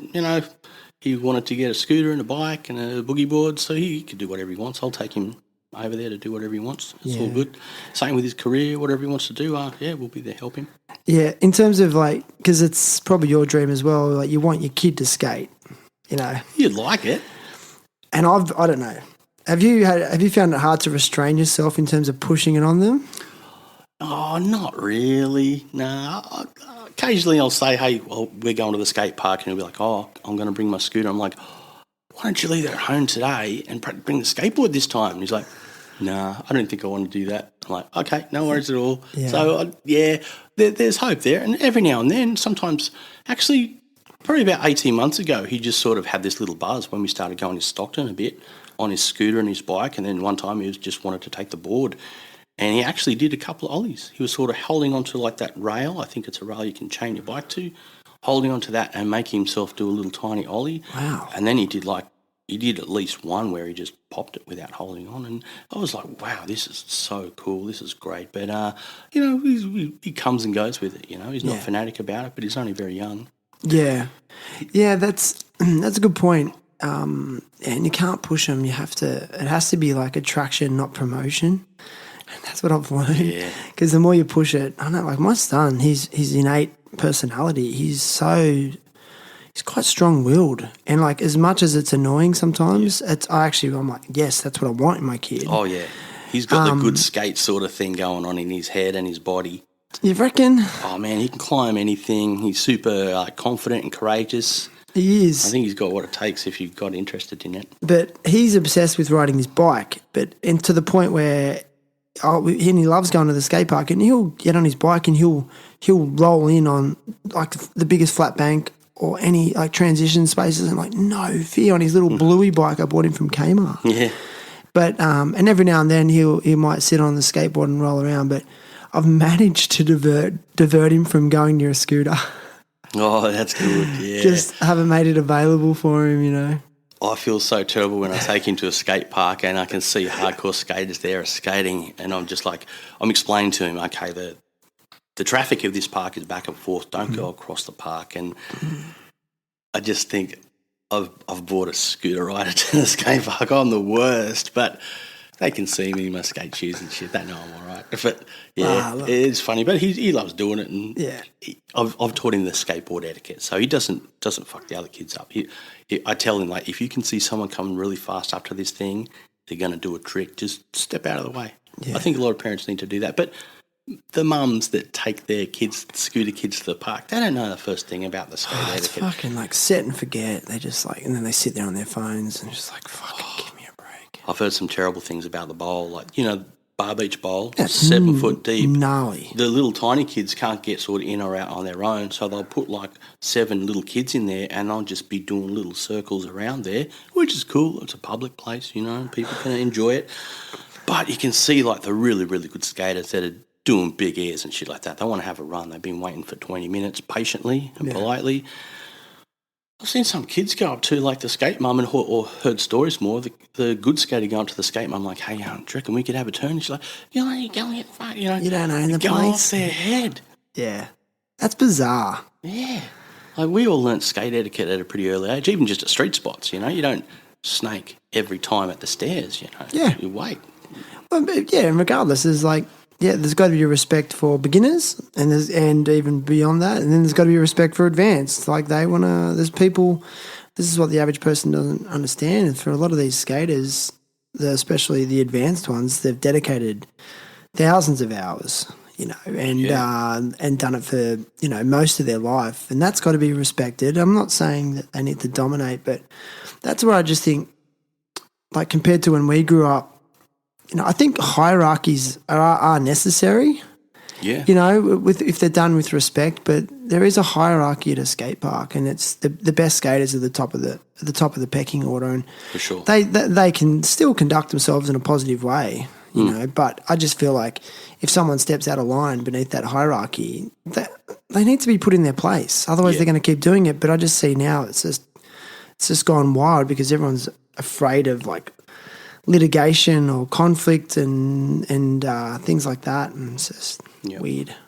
Those Sydney vert skaters, like Mulhall and all of them, I think Legends. they're pretty cool in that. Like I think all the skaters that grew up skating around with them at like the vert ramps and Bondi Bowl and all of that, I think that they learnt the etiquette pretty good because those dudes are pretty, you know, forthcoming. Like, Are they? How do they conduct themselves? well, What do they do? For us, for the old people the masters that I know that skate Bar Beach Bowl, I might be like, oh, that kid's snaking a bit. Kind of probably should say something. So probably a bit more reserved, a bit more polite. Like, oh, hey, you know, maybe try and put it to them gently. Like after you've seen everyone have a go, then you can have another go. You know. But in Sydney, it'd be like, hey, don't snake. Yeah. I've heard some of those dudes like talk about just like tucking your knee in on the front side air, not a stink bug. Yep. They're like, Fair enough. up here they might be like, hey, don't do your air like that, do it like this. But they're like, hey, don't do stink bugs. Like Grosso, you know, just hardcore, brutal. I've seen some of the Sydney dudes be a bit like that, which I think's awesome. I reckon you got to know, man. It's like I remember I got put in my place by Joey Lyons for wearing tight pants. Oh, no. You know, a few years back. He's like, dude, like he pulled me aside. He's like, listen, dude, man, the tight jeans. I'm like, dude, like he's like, everyone wears baggy pants now, man. I'm like, fuck off, man. I was wearing baggy pants in the early 90s, you know. He's like, and now I'm like, I'm into tight jeans. And he's like, no, dude, they look whack. I'm sorry. He's like, you got to get, and so he did. And he made me buy a pair of Dickies. He made you? What? I got a pair of Dickies, and then I actually hated the Dickies. They're too stiff for me, but I found a similar, like the Motus. Actually, the Motus pants are rad. They've got a bit more movement in them for me. And and I'm grateful for it now because the tight jeans did look whack. But then I don't know, like fashion has changed. Like, and then I'm like, should I just stay with that fashion? Because they're going to go full circle. You know, how long is it going to be before tight jeans come back in, Jeremy? I don't know. Oh, mate. You know what? Skateboarding's so diverse now. There's groups of people out there that are still rocking the heavy metal look. Do you reckon it's way more accepting than it used to be? Oh, fuck yeah. Although, saying that, it's always been accepting. Like, when that Thrasher issue come out a couple of years ago, when the Black Lives Matter movement was on. Do you remember that issue came out and it had all these lists about the first cover with a coloured skater on it, the first interview, first pro model. They had all of these milestones and they were all pretty early into the, you know, skating's history. I think skateboarding has always been like that. Los Angeles, you know, it's a really, really diverse, multicultural city, and that's where it was born. You know, I think that skateboarding's always been accepting, but saying that, like right from the early start, it was. But these days, even more. Like it's things that like our generation of skaters, like maybe we're too immature to understand. Like people from different sexual natures and stuff like that, and different cultural backgrounds and different gender sort of stuff. Skateboarding seems to be all across that now, and I think it's a really, really cool thing. I think just skateboarding has matured a lot. You know, I'm sure there's people that still don't accept or find it confusing about certain people that pop up in the magazines and the content. But dude, it's for everyone. It always has been, always will be. Yeah, you're right. It's been a place of refuge for so many people who aren't accepted anywhere else. Yep. You know, that's. But I'm just sort of saying, within the culture, this, like we were talking about Hesh first fresh and things like that, and the etiquette stuff and the do's and the don'ts, like even little things like not choking your laces too tight and little things. You know, skaters would like pick the shit out of each other on things like that. You know, which is ironic. Yeah, it is ironic. Yeah. You can still get knocked, but I think the same as like that's the big brother thing, like, you know, the family kind of thing. You can knock each other. You can knock skating because you love it. You can diss someone's style or whatever, but it seems like beyond that, you know, I think it's all accepted, isn't it? I reckon. Yeah. So after you and Mel got serious, which is epic, and she's a legend, by the way. Oh, she's so cool. She's the best. You call her your rock, do you? She's a rock dude. Yeah, dude. Yeah. Took me off the floor. Just on a side note, I'm just so glad that there was a woman out there that really appreciated you for exactly who you were. Me too. You know, she wasn't. You know, she wasn't getting with you for your money or your stuff. She wasn't a gold digger. Not a gold digger at all. No. Yeah, man. That's a champion move by her. But once you guys then got serious, you said she wanted to move to Sydney for a job. You moved up there as well to be near her. Yeah. And then tell us about how life went from there. Well, dude, up there, I ended up moving to Parramatta, North Parramatta, Dundas sort of area. I was still skating, you know, had got this job, this new fancy job, whatever. But I was still skating, but I was skateboarding on my own. And as you remember yourself, like from skating, from being so young in Nowra, there's stuff to skate everywhere. You know, every corner in our little town, we had something great to skate, and we would rush to each spot. We're just having the best time, skating on my own, skating stuff that I didn't really like skating, and skating, you know, it started to wind down a bit for me just because I started to realise, you know, it was all about the homies, you know, it was about that crew we had. We had good spots, you know, we had good skills. We were fucking all really good skaters, but skating on my own, I started doing it less and less, socialising with Mel more, you know, exploring the city that we were in. We started watching the footy. We become mad Parramatta Eels fans. So when we say footy, because we have international listeners, like we're talking rugby league. Rugby league in which Australia. Is not rugby union. No. So bit different, it's bit a quicker. variation of that. Yep. In Sydney, it started off as a Sydney comp, so there's all different suburbs in Sydney. You're all familiar with Bondi. That's was eastern suburbs, so that's the Roosters. Where I lived, Parramatta was the Eels. There's suburbs north and south and east and west of Sydney that all have their different football club. So we lived really close to the Parramatta Eels Stadium, so we just went one day out of the blue and got hooked. Like, as us being skaters in Nowra, one of the best days to go skating was Anzac Day, but also Grand Final Day because there was nobody around. It was a ghost town. You could skate anywhere you wanted without any hassle. So we didn't really like football at all. And footy sort of heads, we used to call them, like the jock people around town. Well, they used to diss us. Yeah. Didn't they? You know what I used to get off footy heads all the time? Like, you'd be skating, they'd yell out from their car, skaters are gay. I used to get that all the time. Yeah. Skaters are gay. Dude. How weird. Yeah. Imagine that. Imagine someone said that to you now. Oh.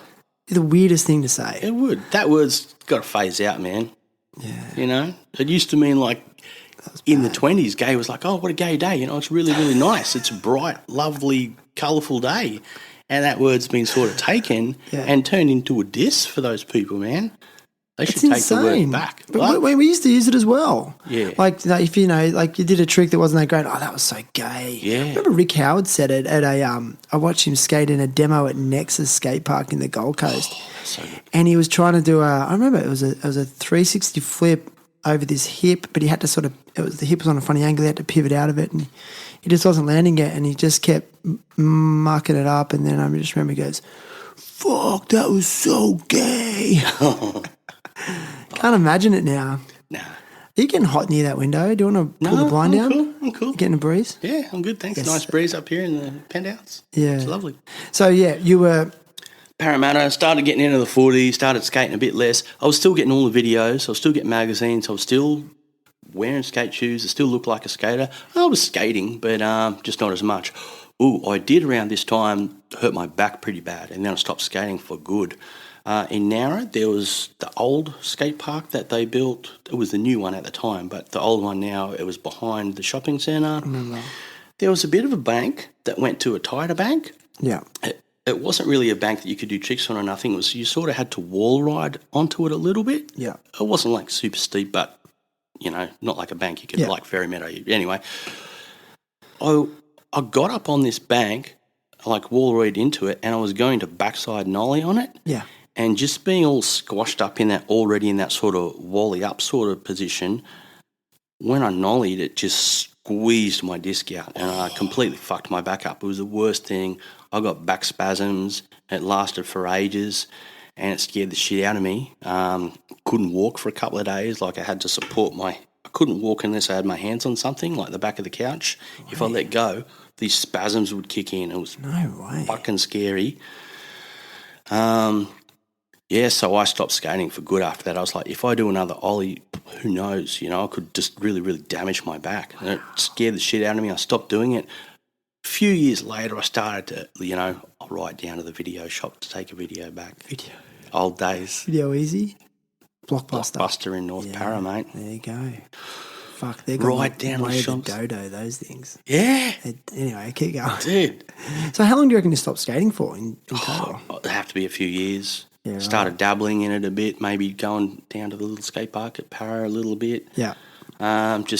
Was just fearful, Interesting. Just thought, plus, if I was in Nowra with the homies, I would have been straight back into it. But I'm in Parramatta, I'm skating on my own, I'm not really enjoying it too much. So I didn't really miss it that much. Still watching all of the videos and still excited about what was happening out there, but just stopped doing it out of fear for getting injured. Interesting. Wow, because it's such a significant part of your life, Oh, sad. Dude, it can make you depressed, like skateboarders, considering what it meant to us in the day and that it defined us, that we identified as skateboarders, front and foremost, we're fucking lunatics for skateboarding. When it drops out of your life, you got to be careful, man. Did you go through a period of depression?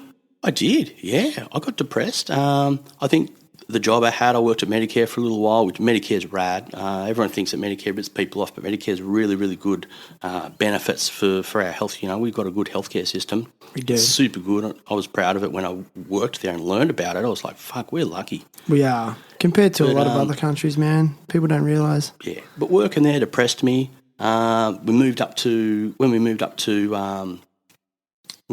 up here, up to Newcastle, outside of Newcastle, Nelson Bay. Once again, just not skating, didn't have any friends, had a couple of people at work that I liked, but didn't have any skate friends or anything like that. And, I got depressed, I was just thinking, man, all those skate days are behind, it's tough. I sort of encourage anybody out there that used to skate, and there's a lot of us around our age that used to skate, just go and watch some skating, like get yourself a magazine, video, jump on Thrasher, YouTube and all of that stuff and just still have skating in your life. Even if you can't do it, you can still, shout yourself a T-shirt and watch it, learn about it again, learn about all the new guys. I remember getting back into the magazines and shit and you're like, who the fuck's that? How come they're the best skater now? Who the fuck is it? But it's rad to still have it. When we were in Nelson Bay, I remember Mel brought me a newspaper to me and said, look at this, there was Bar Beach Bowl had just opened. This must have been 2012. And there was a picture in the local paper of Renton Miller. He came up to open it, the skate park, and there was a big demo and all of that shit. And I was like, oh man, shame I missed that. I probably would have enjoyed watching that and might have seen someone that I knew, who knows. But after that, I was like, well, next weekend, let's go into Newcastle. Let's go to the beach and have a look at this bowl. It's supposed to be a pretty big bowl. And, we might have skated the vert ramp every now and then when we were young. We weren't vert skaters. No, we weren't vert skaters. But this bowl, man, it's like I went there and looked at it and it just was like when you first got a skateboard and you don't know what it was that pushed you to really want to do it all the time. Mm-hmm. It was like that again. It was like I hadn't skated for so long. I'd been scared of skating for so long. And I saw that and I was like, I've got to go and get a board. Because the board I'd had for I say it was 10 years, but it was probably like 8 years. It was a 7.5-inch Mike Carroll. 7.5 inch. That's Yeah, hilarious. So it was a big. tiny board that was old, so it was heaps heavy because it absorbed heaps of moisture in the shed. It was shop wheels, so they were real chalky, shitty wheels. Indies, of course, but that board wasn't really up for the big bowl. So I was like, man, I've got to get a new board. I want to skate this bowl. It was like all the things we'd seen in the films, like Delmar and all of those big pools and the combi. It was like all of those put together, and I was just awoken it in me again. And it was a new thing, a scary thing. Nelson Bay's probably less than an hour away from Newcastle, so I was coming in really early on Saturday morning. If I wasn't working, I'd just bring my board in and go and skate on my own real early. At first I'd just drop in, do a carve, do a kick turn. You still and have the courage to drop in? Still have the courage to shallow drop end? in. Shallow end, 7 foot deep with pool coping. It's a perfect transition. You couldn't get a better transition. But yeah, I was just happy just to drop in. I was like, man, look at me. I'm skating again. Then we moved in a couple of years after that, and I met John Bogarts, the mayor of Newcastle, the nicest person on earth, and just he's the most welcoming dude. You go skating every weekend with him. Back in those days, they were having barbies pretty regularly. There'd always be a speaker there, a bunch of young skaters and the skate mums. There was like the SMA, the Skate Mums Association, that were really nice. They actually have a legit association. It wasn't a legit. Or was it just a... They called themselves. Oh, although okay. they had, I'm pretty sure there's a banner and they had T-shirts at times. okay. You know, they were really proud. They were at all the comps, Yeah, gotcha. like the loveliest people. Yeah. Jade, Amanda and Joe, the SMAs, the best. And like it just, skateboarding started to happen for me again. You know, there's dude. comps there. Wow. And not just that, some of the young dudes like Jed and some of the really, really good skaters, they're doing big airs. They're learning inverts. They're doing Insane. like les twists and cabs and stuff like that. And stuff when we were youngins, we'd travel up to Sydney to see the Easter tour to go and see somebody maybe do a hand plant or a big air, the best people in the world. And I'm seeing that level of skating just in the local park. Just on a Saturday afternoon. Saturday Arvo session was always pumping and there's kids there ripping. It was a full awakening of skateboarding for me. I was so happy. I was buying products again. I was back into skating, you know, like sort of getting a bit more confident, getting a little scratch grind in the shallow end, carving the deep end corners, 11.5 foot deep end. So I'm not busting my ass trying to go hard at skating, but I'm doing it again. I'm enjoying it and I've got products again. I was pumped. I started taking photographs and stuff like that. Yeah, I wanted to tap into that. But, and you sort of found yourself in a new skate community. It was a new skate community. It was a completely different one. It wasn't like us young renegades skating the streets, you know, skating, trespassing and all of that kind of stuff. It was like this real sort of wholesome scenes where the kids are getting dropped off by their parents and they're staying at the one spot, you know. A lot of skate parks, you've probably seen skate parks around the country where you'll see the young kids smoking durries and you'll see all of the big piles of litter and there's people there being eshays and wilding out and all of that. Because this thing's so hard to skate, the skaters there aren't like the local sort of rough kids that are drawn to the skate park. They're like a more athletic sort of level of skater, you know, like they're more committed and more serious. Right. So that would be an interesting contrast from, you know, your early days to all of a sudden modern skateboarding. It's like a bit more clean living. Yeah. Yeah, well, I think that came with the bowl. Skaters down there are still being wild, you know, but the bowl was like a real healthy scene. Johnny used to say this is the best scene in Australia, and it was. All the kids were really polite. I noticed it. I was there. I went there on Sunday. No, went there on the weekend just by myself. Afternoon, I actually put my helmet on. Nice. I never did that. I didn't put knee pads or elbow pads on, and I just was like forced myself to drop in and carve around, and there was a bunch of young kids ripping. Yeah. Probably in their early teens. Dads are there, probably giving them a little bit of coaching, but just so friendly. And like the dad's like, hey, go on, you know. It was tripping me out. I'm like, these guys, everyone's too nice. It's pretty impressive. I'm not used to this. Yeah, it is different, you know. It's unusual. But well, it's in a good way. I was like, this is lovely. The kids are lucky. Like the kids that get really They are good, lucky. they're the kind of kids that have a mum that will take them overseas to go skating or drive them to a comp somewhere else. But I think like to get good in a bowl like that, it does require healthy living because It's intense. And if you're not on your game, you're going to get fucking hurt, Yeah. you know? Yeah. And that's what's good, I guess. Got to Yeah. be onto them knee slides. Got to be on knee slides, maybe a bit of exercise and fitness before you even start. Man, I carved that bowl 3 or 4 times and I was fucking exhausted. Just like, mind you, my wheels were like, I mean, originally they were 52 mil and they're a bit old, so they're probably like 50 mil wheels, you know. Man, you got to get some big ones. And I ride quite narrow boards. They're like, my board's like 8 inch, you know. Yeah. You And get some 58 mils, you hardly even have to pump. Yeah. The 56 or 55, you'll be pretty cozy. Yeah, and something a bit grippier as well. 97. I got 97s at a 56 mils big. Yeah, They're pretty good. I might have to get you to advise me on a bowl board. 'Cause, Yeah. like my board was just a proper street setup, like real chalky sort of wheels and stuff. Man, when I first thought I'm going to get a new board for the bowl, because my board was 7.5, I was like, I want a really, really wide board. I'm going to get an 8-inch board. And at first, I went into the skate shop and I was asking down at They would've Newcastle laughed Skating at Town. you. Yeah, I was like, oh man, I'm thinking of getting an 8-inch board, like a really wide one. And the dude's like, I've got an 8.5-inch board. And I was Yeah. like, oh shit. So I ended up ordering a 8-inch Coston Pop Secret board. Yep, 8-inch. And then shortly after that, I was like, I need it wider. So I got like an 8.125, Oh, yeah. then an 825, then an 837, then an 85. And I just in increments over the years, I've built up. Now I've got a bloody 10-inch custom-made board from Death Breath. 10-inch. That's a proper like slappy style board, right? Yeah, That's rad. How what? You got trucks to match that? 215s. Fuck, they're like mega ramp trucks, aren't they? They are. They started making them again. So yeah, it's just like I had a 215s. Is that what they are? Yeah, they're gigantic. Jesus. But it feels good. Yeah. It feels cool. It reminds me of the boards that we used to ride back in the day. But back in the day, we're talking pre-90s day. You're talking like 80s board. I mean, you could only get a 10-inch board. Only get a 10-inch board with no nose. No nose. Yeah. Do you remember the first board you ever seen with the 2 noses? I think it was... like a double kick? I do. It was a BBC board, like Jeff Phillips's company. I It might have been a my Monty God. Nolder. Wow. Remember them? Yeah. I remember the first one I seen was a Chris Miller. Oh, yeah. And it was still like the standard old shape, but it just had a bit more of a nose, and then the nose had a kick in it, because prior to that, the nose was like flat. Oh, yeah. And it had like, it was like No nose. It's like 2 inches or something like that. That progressed rapidly. That was the coolest thing about those days when we were youngins, going to the skate shop. Yeah.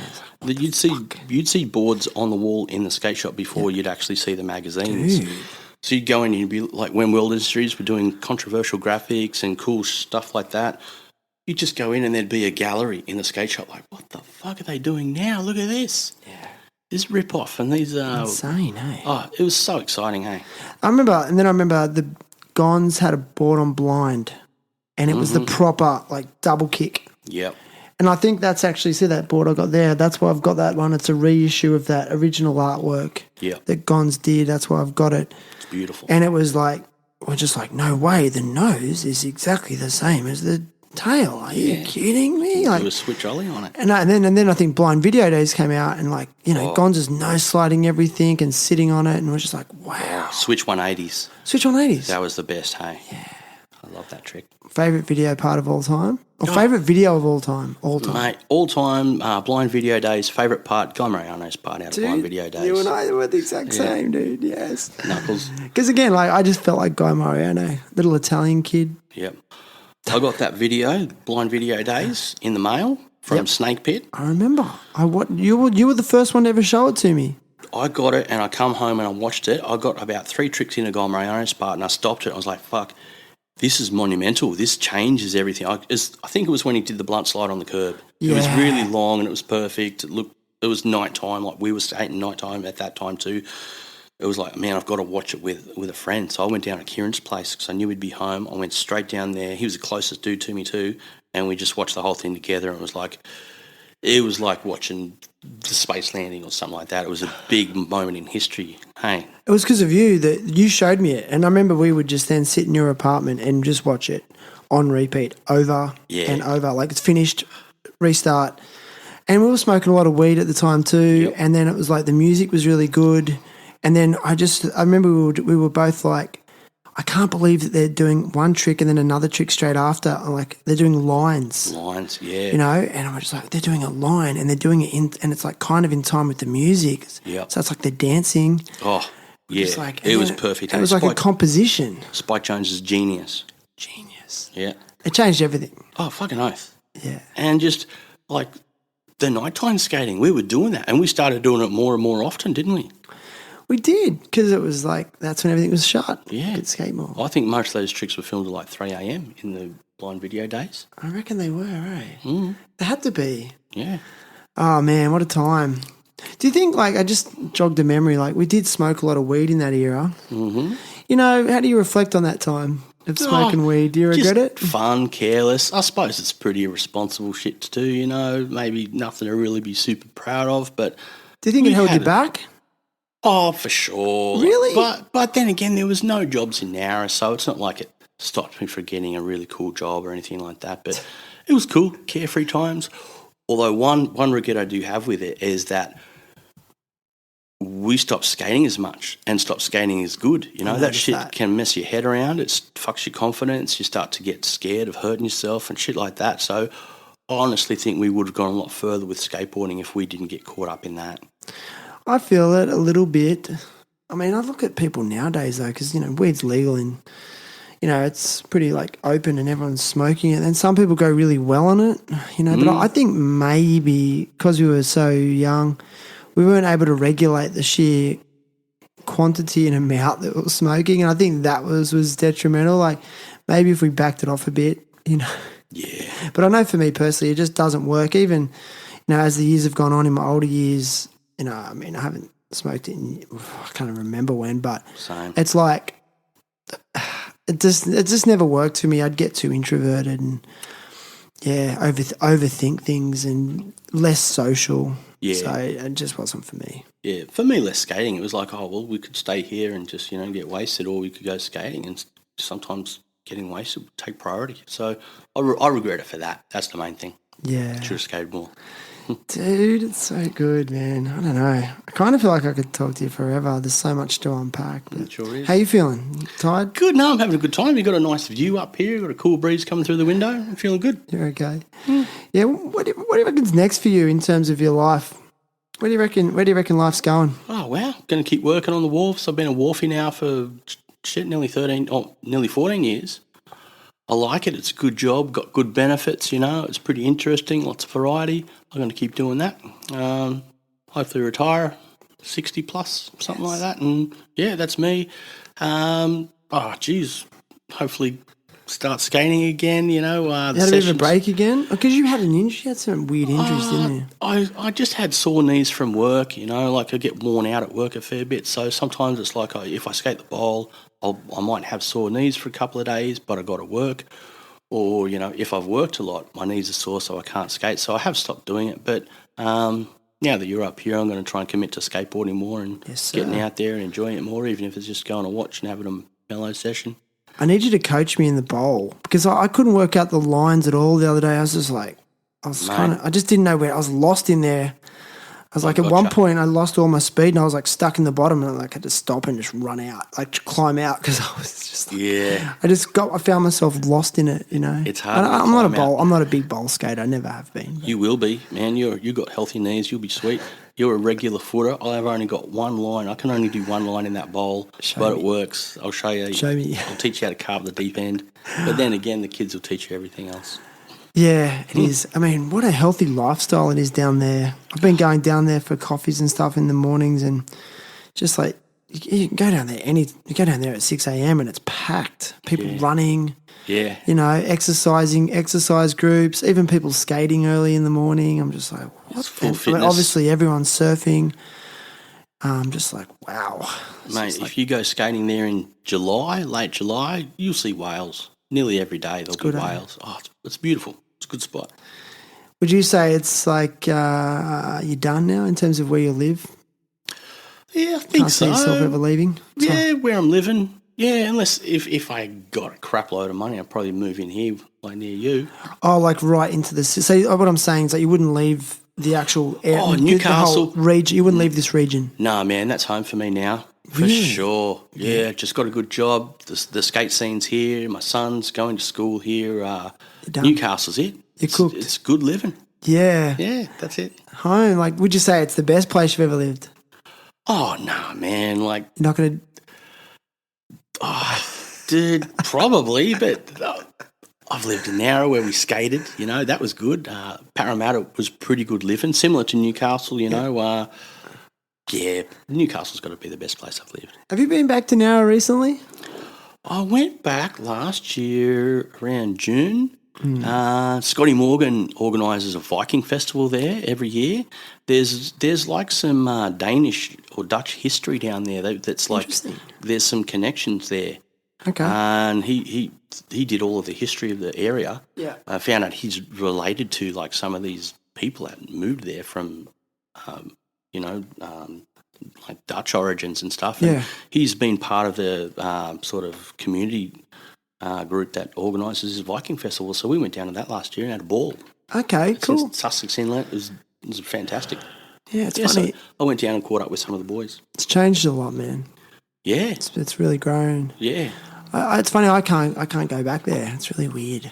If I'm honest, like I just got good memories there, but I've got a lot of real painful memories there. I just can't go. It's really bizarre. Like I go there and it just triggers me, and I just have to get out. It's bizarre. I might need to go and do some sort of healing about that.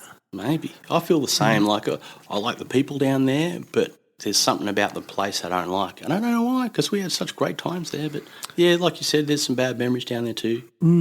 But I guess that's, everyone probably gets that wherever they are. But I think we were there in such important years in our life. You got to take the good with the bad. But I guess I'm referring more to some things that probably occurred in my personal life. And then even later on, there's one pretty major event that occurred down there, in my adult, it wasn't me, one of my family members in my adult years. And it's just too traumatic to go back there, which is really unfortunate because it kind of is home.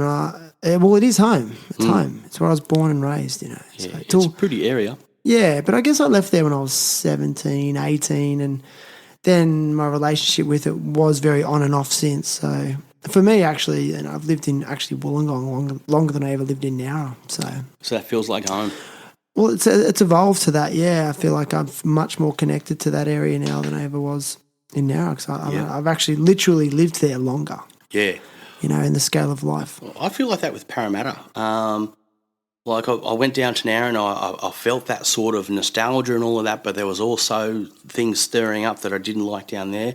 We went back to Parramatta for the grand final, Go Parra, last year. We stayed there and went into the game and walk around Parra, I felt all these feelings like being at home. I saw all the streets that I used to walk down and obviously it was grand final day, so I was pretty buzzed, but yeah, I felt that home connection to there. Interesting, hey? Yeah, and I'd been there for a while. It's pretty cool. It is cool, man.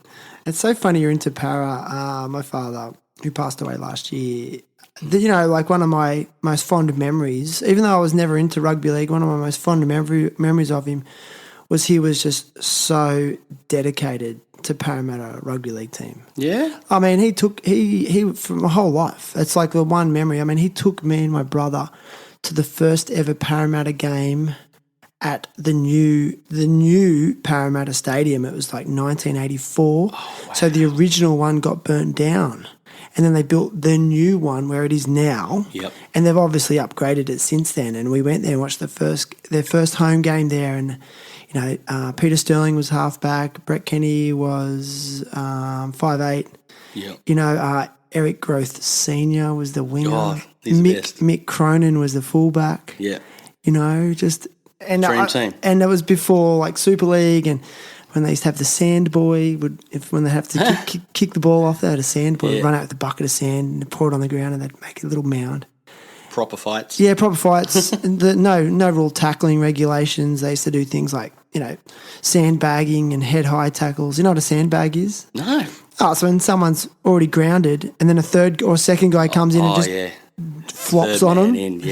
Just things like that. Yeah, so you get brutal. penalised for that now, don't you? Oh, they get penalised for everything, don't they? Yeah. Yeah. So anyway, it's just funny that he was probably, you know, like that. He's into it now. You're a fanatic of the team as well. So it's pretty Totally cool. fanatic. And it come out of nowhere. We just went one game out of the blue and got hooked. It's a weird feeling. It's funny how that happens, hey? Because Yeah. like I've actually recently found it in the last couple of years with MMA, like specifically UFC.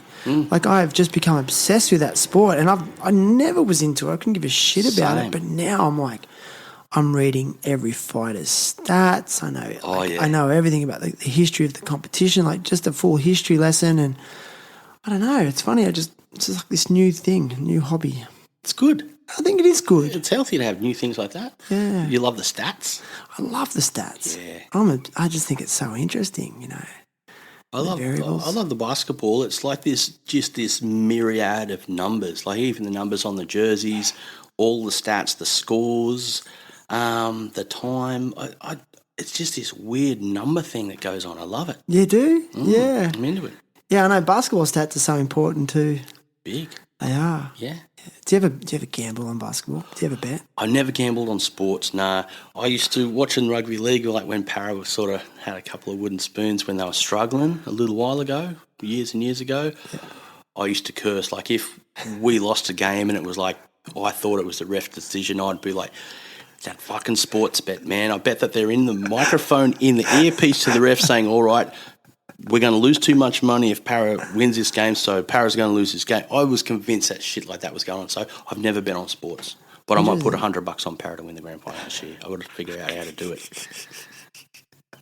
Yeah, I've never been a gambler. I've never bet on sports, but ironically, I bet on the UFC this past weekend because it was such a big event, and the main event was Alexander Volkanovski, and he's from Wollongong. You know, and Sick. he would be in the gym that I'd been training at. He trains there as well. So I'm in the gym, and there's Alex training, preparing, and just elite athlete. You know, so fit. And yeah. I actually put a bet on. I lost. Oh no! But it was such a controversial fight and close fight. So. Did you find you enjoyed the fight more having that money? Good question. You know what? No, it kind of spoiled it for me because I actually bet on a fight earlier in the card as well, and I watched that fight just really hoping for one particular person to win and not enjoying the actual whole detail of the fight. I was too focused on who's going to win. I need this money because I need the money. I was like, I need the money. Like full desperate gambling. Yeah, but I've never been a gambler. So. You didn't bet on Keegan Palmer to win the Olympics? Could you bet on that? Yeah. Fuck, I guess you can bet on anything. Dude, I listened to an interview with Jimmy Wilkins, the vert skater for real. He put money on Keegan, but in California, I don't think you can do betting on sports. So he drove to Las Vegas. The thing is, too, like with the odds, like the odds, you know, however, I'm not into betting, but that was all worked out through the preliminary rounds to get into it, like the Vans Park series and all of that stuff. Yeah. But I think Keegan had pre-qualified or something like that, so his odds were really good because he wasn't like a favourite to win, even though the skaters knew this fucker's got a really good chance, but his odds weren't that good. Is that because he was just doing what he had to do in the early stages? Well, I think he might have pre-qualified and just hadn't had all of those extra points. Ah, okay. There's something like that. Maybe he was injured or something like that. But anyway, Jimmy Wilkins drove to Las Vegas and put heaps of money on him because it was good odds. He won a shitload of money. Amazing. I don't know how much, but he won heaps of money on the skateboarding Olympics. Yeah, I hear those stories. And that's actually why I felt inclined to bet on the Volkanovski fight, because I'd been watching Volkanovski in the gym, you know, practicing his wrestling game, because the guy he was fighting was an amazing wrestler from Russia. And I'm watching Volk, you know, wrestle this guy called Craig Jones, who's regarded as the best Brazilian Jiu-Jitsu fighter in the world. And I'm just so I sort of felt like I had some inside knowledge for the first time ever on sport. Yeah. I'm like, no, they don't realise how good he is. He's been wrestling, you know, Alex is 65 kilos and Craig Jones is 110 kilos and he's out wrestling him and he's going to, you know, like, so I just had this thing like I know something that everyone else doesn't. Sick. Yeah, but I don't know, gambling on skateboarding, I don't know, it's too sporty. Yeah. Fuck that. That's right, yeah, just watch him. Cheer him on. Like Kieran Woolley, though, I tell you what, man, when he came on the Olympics, I screamed at the TV. Yeah. And prior to that, I was sceptical of the Olympics in skateboarding. Yeah, I can understand that. But then when Kieran came on, I was just like, No way, skateboarding's in the Olympics. Fuck yeah. It brought it Go, all home, Kieran. mate. Yeah. I was talking to Kieran's dad the other day at the skate park, Mark Woolley, Sick. and you know his brother Dan Woolley. I do. He's a good street skater. Yeah, and they were just about to go to Abu Dhabi for a big skate comp, and I tell you what, man, keep your eye on Dan Woolley. He's a street skater, whereas Kieran's more of a bowl guy. Holy shit, dude! It's like he's got this style that's kind of like combination of like Tom Penny and Musker. Drippy. He's so just like relaxed and solid on his board. Oh my god, he That's sick. rips. I remember, like, very long time ago seeing him as a very, very young skater in the bowl comps up here when Dan? Kieran was coming up. Yeah, but Yeah. I remember young Dano was jumping in the bowl comps when he was super young. I haven't seen heaps of his street skating, but I have heard he's the bomb. Yeah, I think he's going to be the next big thing because he's got Kieran. When I had Kieran on the show, Kieran was saying how he's now, you know, teaching Dan how to navigate sponsorships and all the business side of things. Right. So he's got some good mentors as well. Yeah, Kieran seems to have done that really well. He has. You know, Corbin Harris was hell yeah. was his manager or is his manager. So, I mean, Corbin's good. Yeah. But I remember I was talking to Mark and because Kieran went through a period of time where he was getting some big offers, you know, and he didn't want to say the company, but he got a big offer for sponsorship off a mainstream company. Let's say it was an energy drink company. Oh, yeah. So that's where the good money is. And he said that they offered so much money and then Corbin wouldn't accept it. Like, he's like, nah, we can squeeze more out of him. And then they reneged on it. Oh, damn. But then I think Kieran got picked up by Monster shortly after. So Righto. I'm sure they're paying some bills. I watched Kieran skate at that World Championships in Abu Dhabi. He ripped. Yep. He qualified third, I think, in the qualifying thing Yeah, I saw. right. He smashed it. But I noticed he was just wearing a Thrasher T-shirt and everyone else is wearing like their drink sponsors or their shoe sponsors shirts where they're probably getting good money to wear it. And yeah, I thought Kieran was keeping it real, and he's been in all these really good Thrasher videos lately. The last Thrasher I got, he's in the Scrambled Am thing with a pretty good interview in it. I haven't read it. Is it good? Oh, it's super good. Yeah. He's doing it all, but he's staying true to it. Like, he's doing these big comps, he's doing the Olympics, but he's still in Thrasher. He's still skating on trees and doing really, really cool shit. Dude, he's you know, like, okay, he's an Olympic skateboarder, but he's core. Like, when I went down to the Belco Bowl Jam last year, which I'm going again to this year, I can't wait. Oh, cool. But just that was when I was like, yeah, look, he's core skate. Like, he chose to skate that comp with no pads, whereas like a lot of the other guys were wearing pads. He, you know, he's partying, he's having beers while skating with the crew and just getting after it, just raw as fuck, you know. Yeah.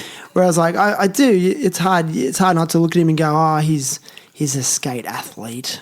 Hell You no. know, but he's not, man. He, you know, and he got the best trick. Like, 'cause you know, at the Belco Bowl Jam, the format is they have like 20 or 30 grand worth of cash, just walking around with cash, and someone does something rad, like just give them a wad of cash. That's sick. But then they actually announced, okay, it's best trick, you know, and Kieran was going for this like 5-0, but just around the whole fucking bowl. Like, I don't think there's ever been a frontside 5-0 ever done longer than what Kieran did. And I remember that he'd already sort of won the best trick and they'd given him money, but he got the money. He's like, thanks. And he was just giving it to his dad every time. His dad, he's just the money and he'd walk through the crowd, give it to his dad, and his dad would hold it up. And because Mark's such a legend. He is. And then he then went back and then had to do another one, but to revert out of it. Oh, really? And it was like, he didn't have to do that, but he just still did it. Not for the money, because he'd already got the money. It was fucking awesome. For the radness. For the radness. Radness begets radness. Dude, for those that know about that quote. Radness begets radness. How do I explain that to people who don't know about that quote of yours? If you see something rad, you go and do something rad straight after. Don't you? Oh my God, that's such a rad way to end, dude.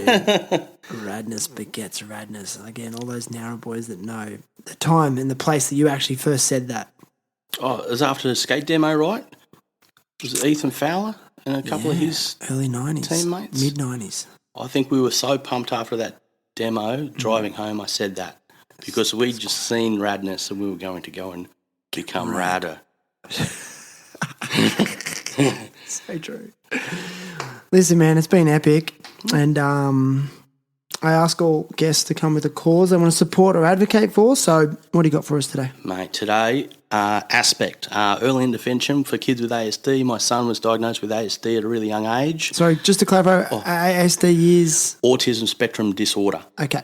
Early intervention, if you get in touch with Aspect, first of all, go to GP, get a referral to a paediatrician if you think your kid's behind any of their milestones.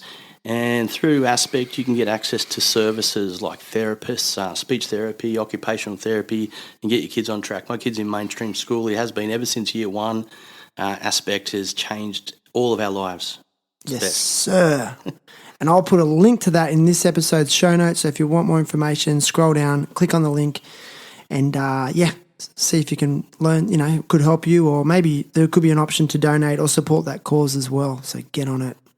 Good on you, mate. Thank you. Dude, thank you, Jeremy, man. I fucking love you, man. I really do. I love you too. I love talking about skateboarding with you too. You. Thanks, Shaq.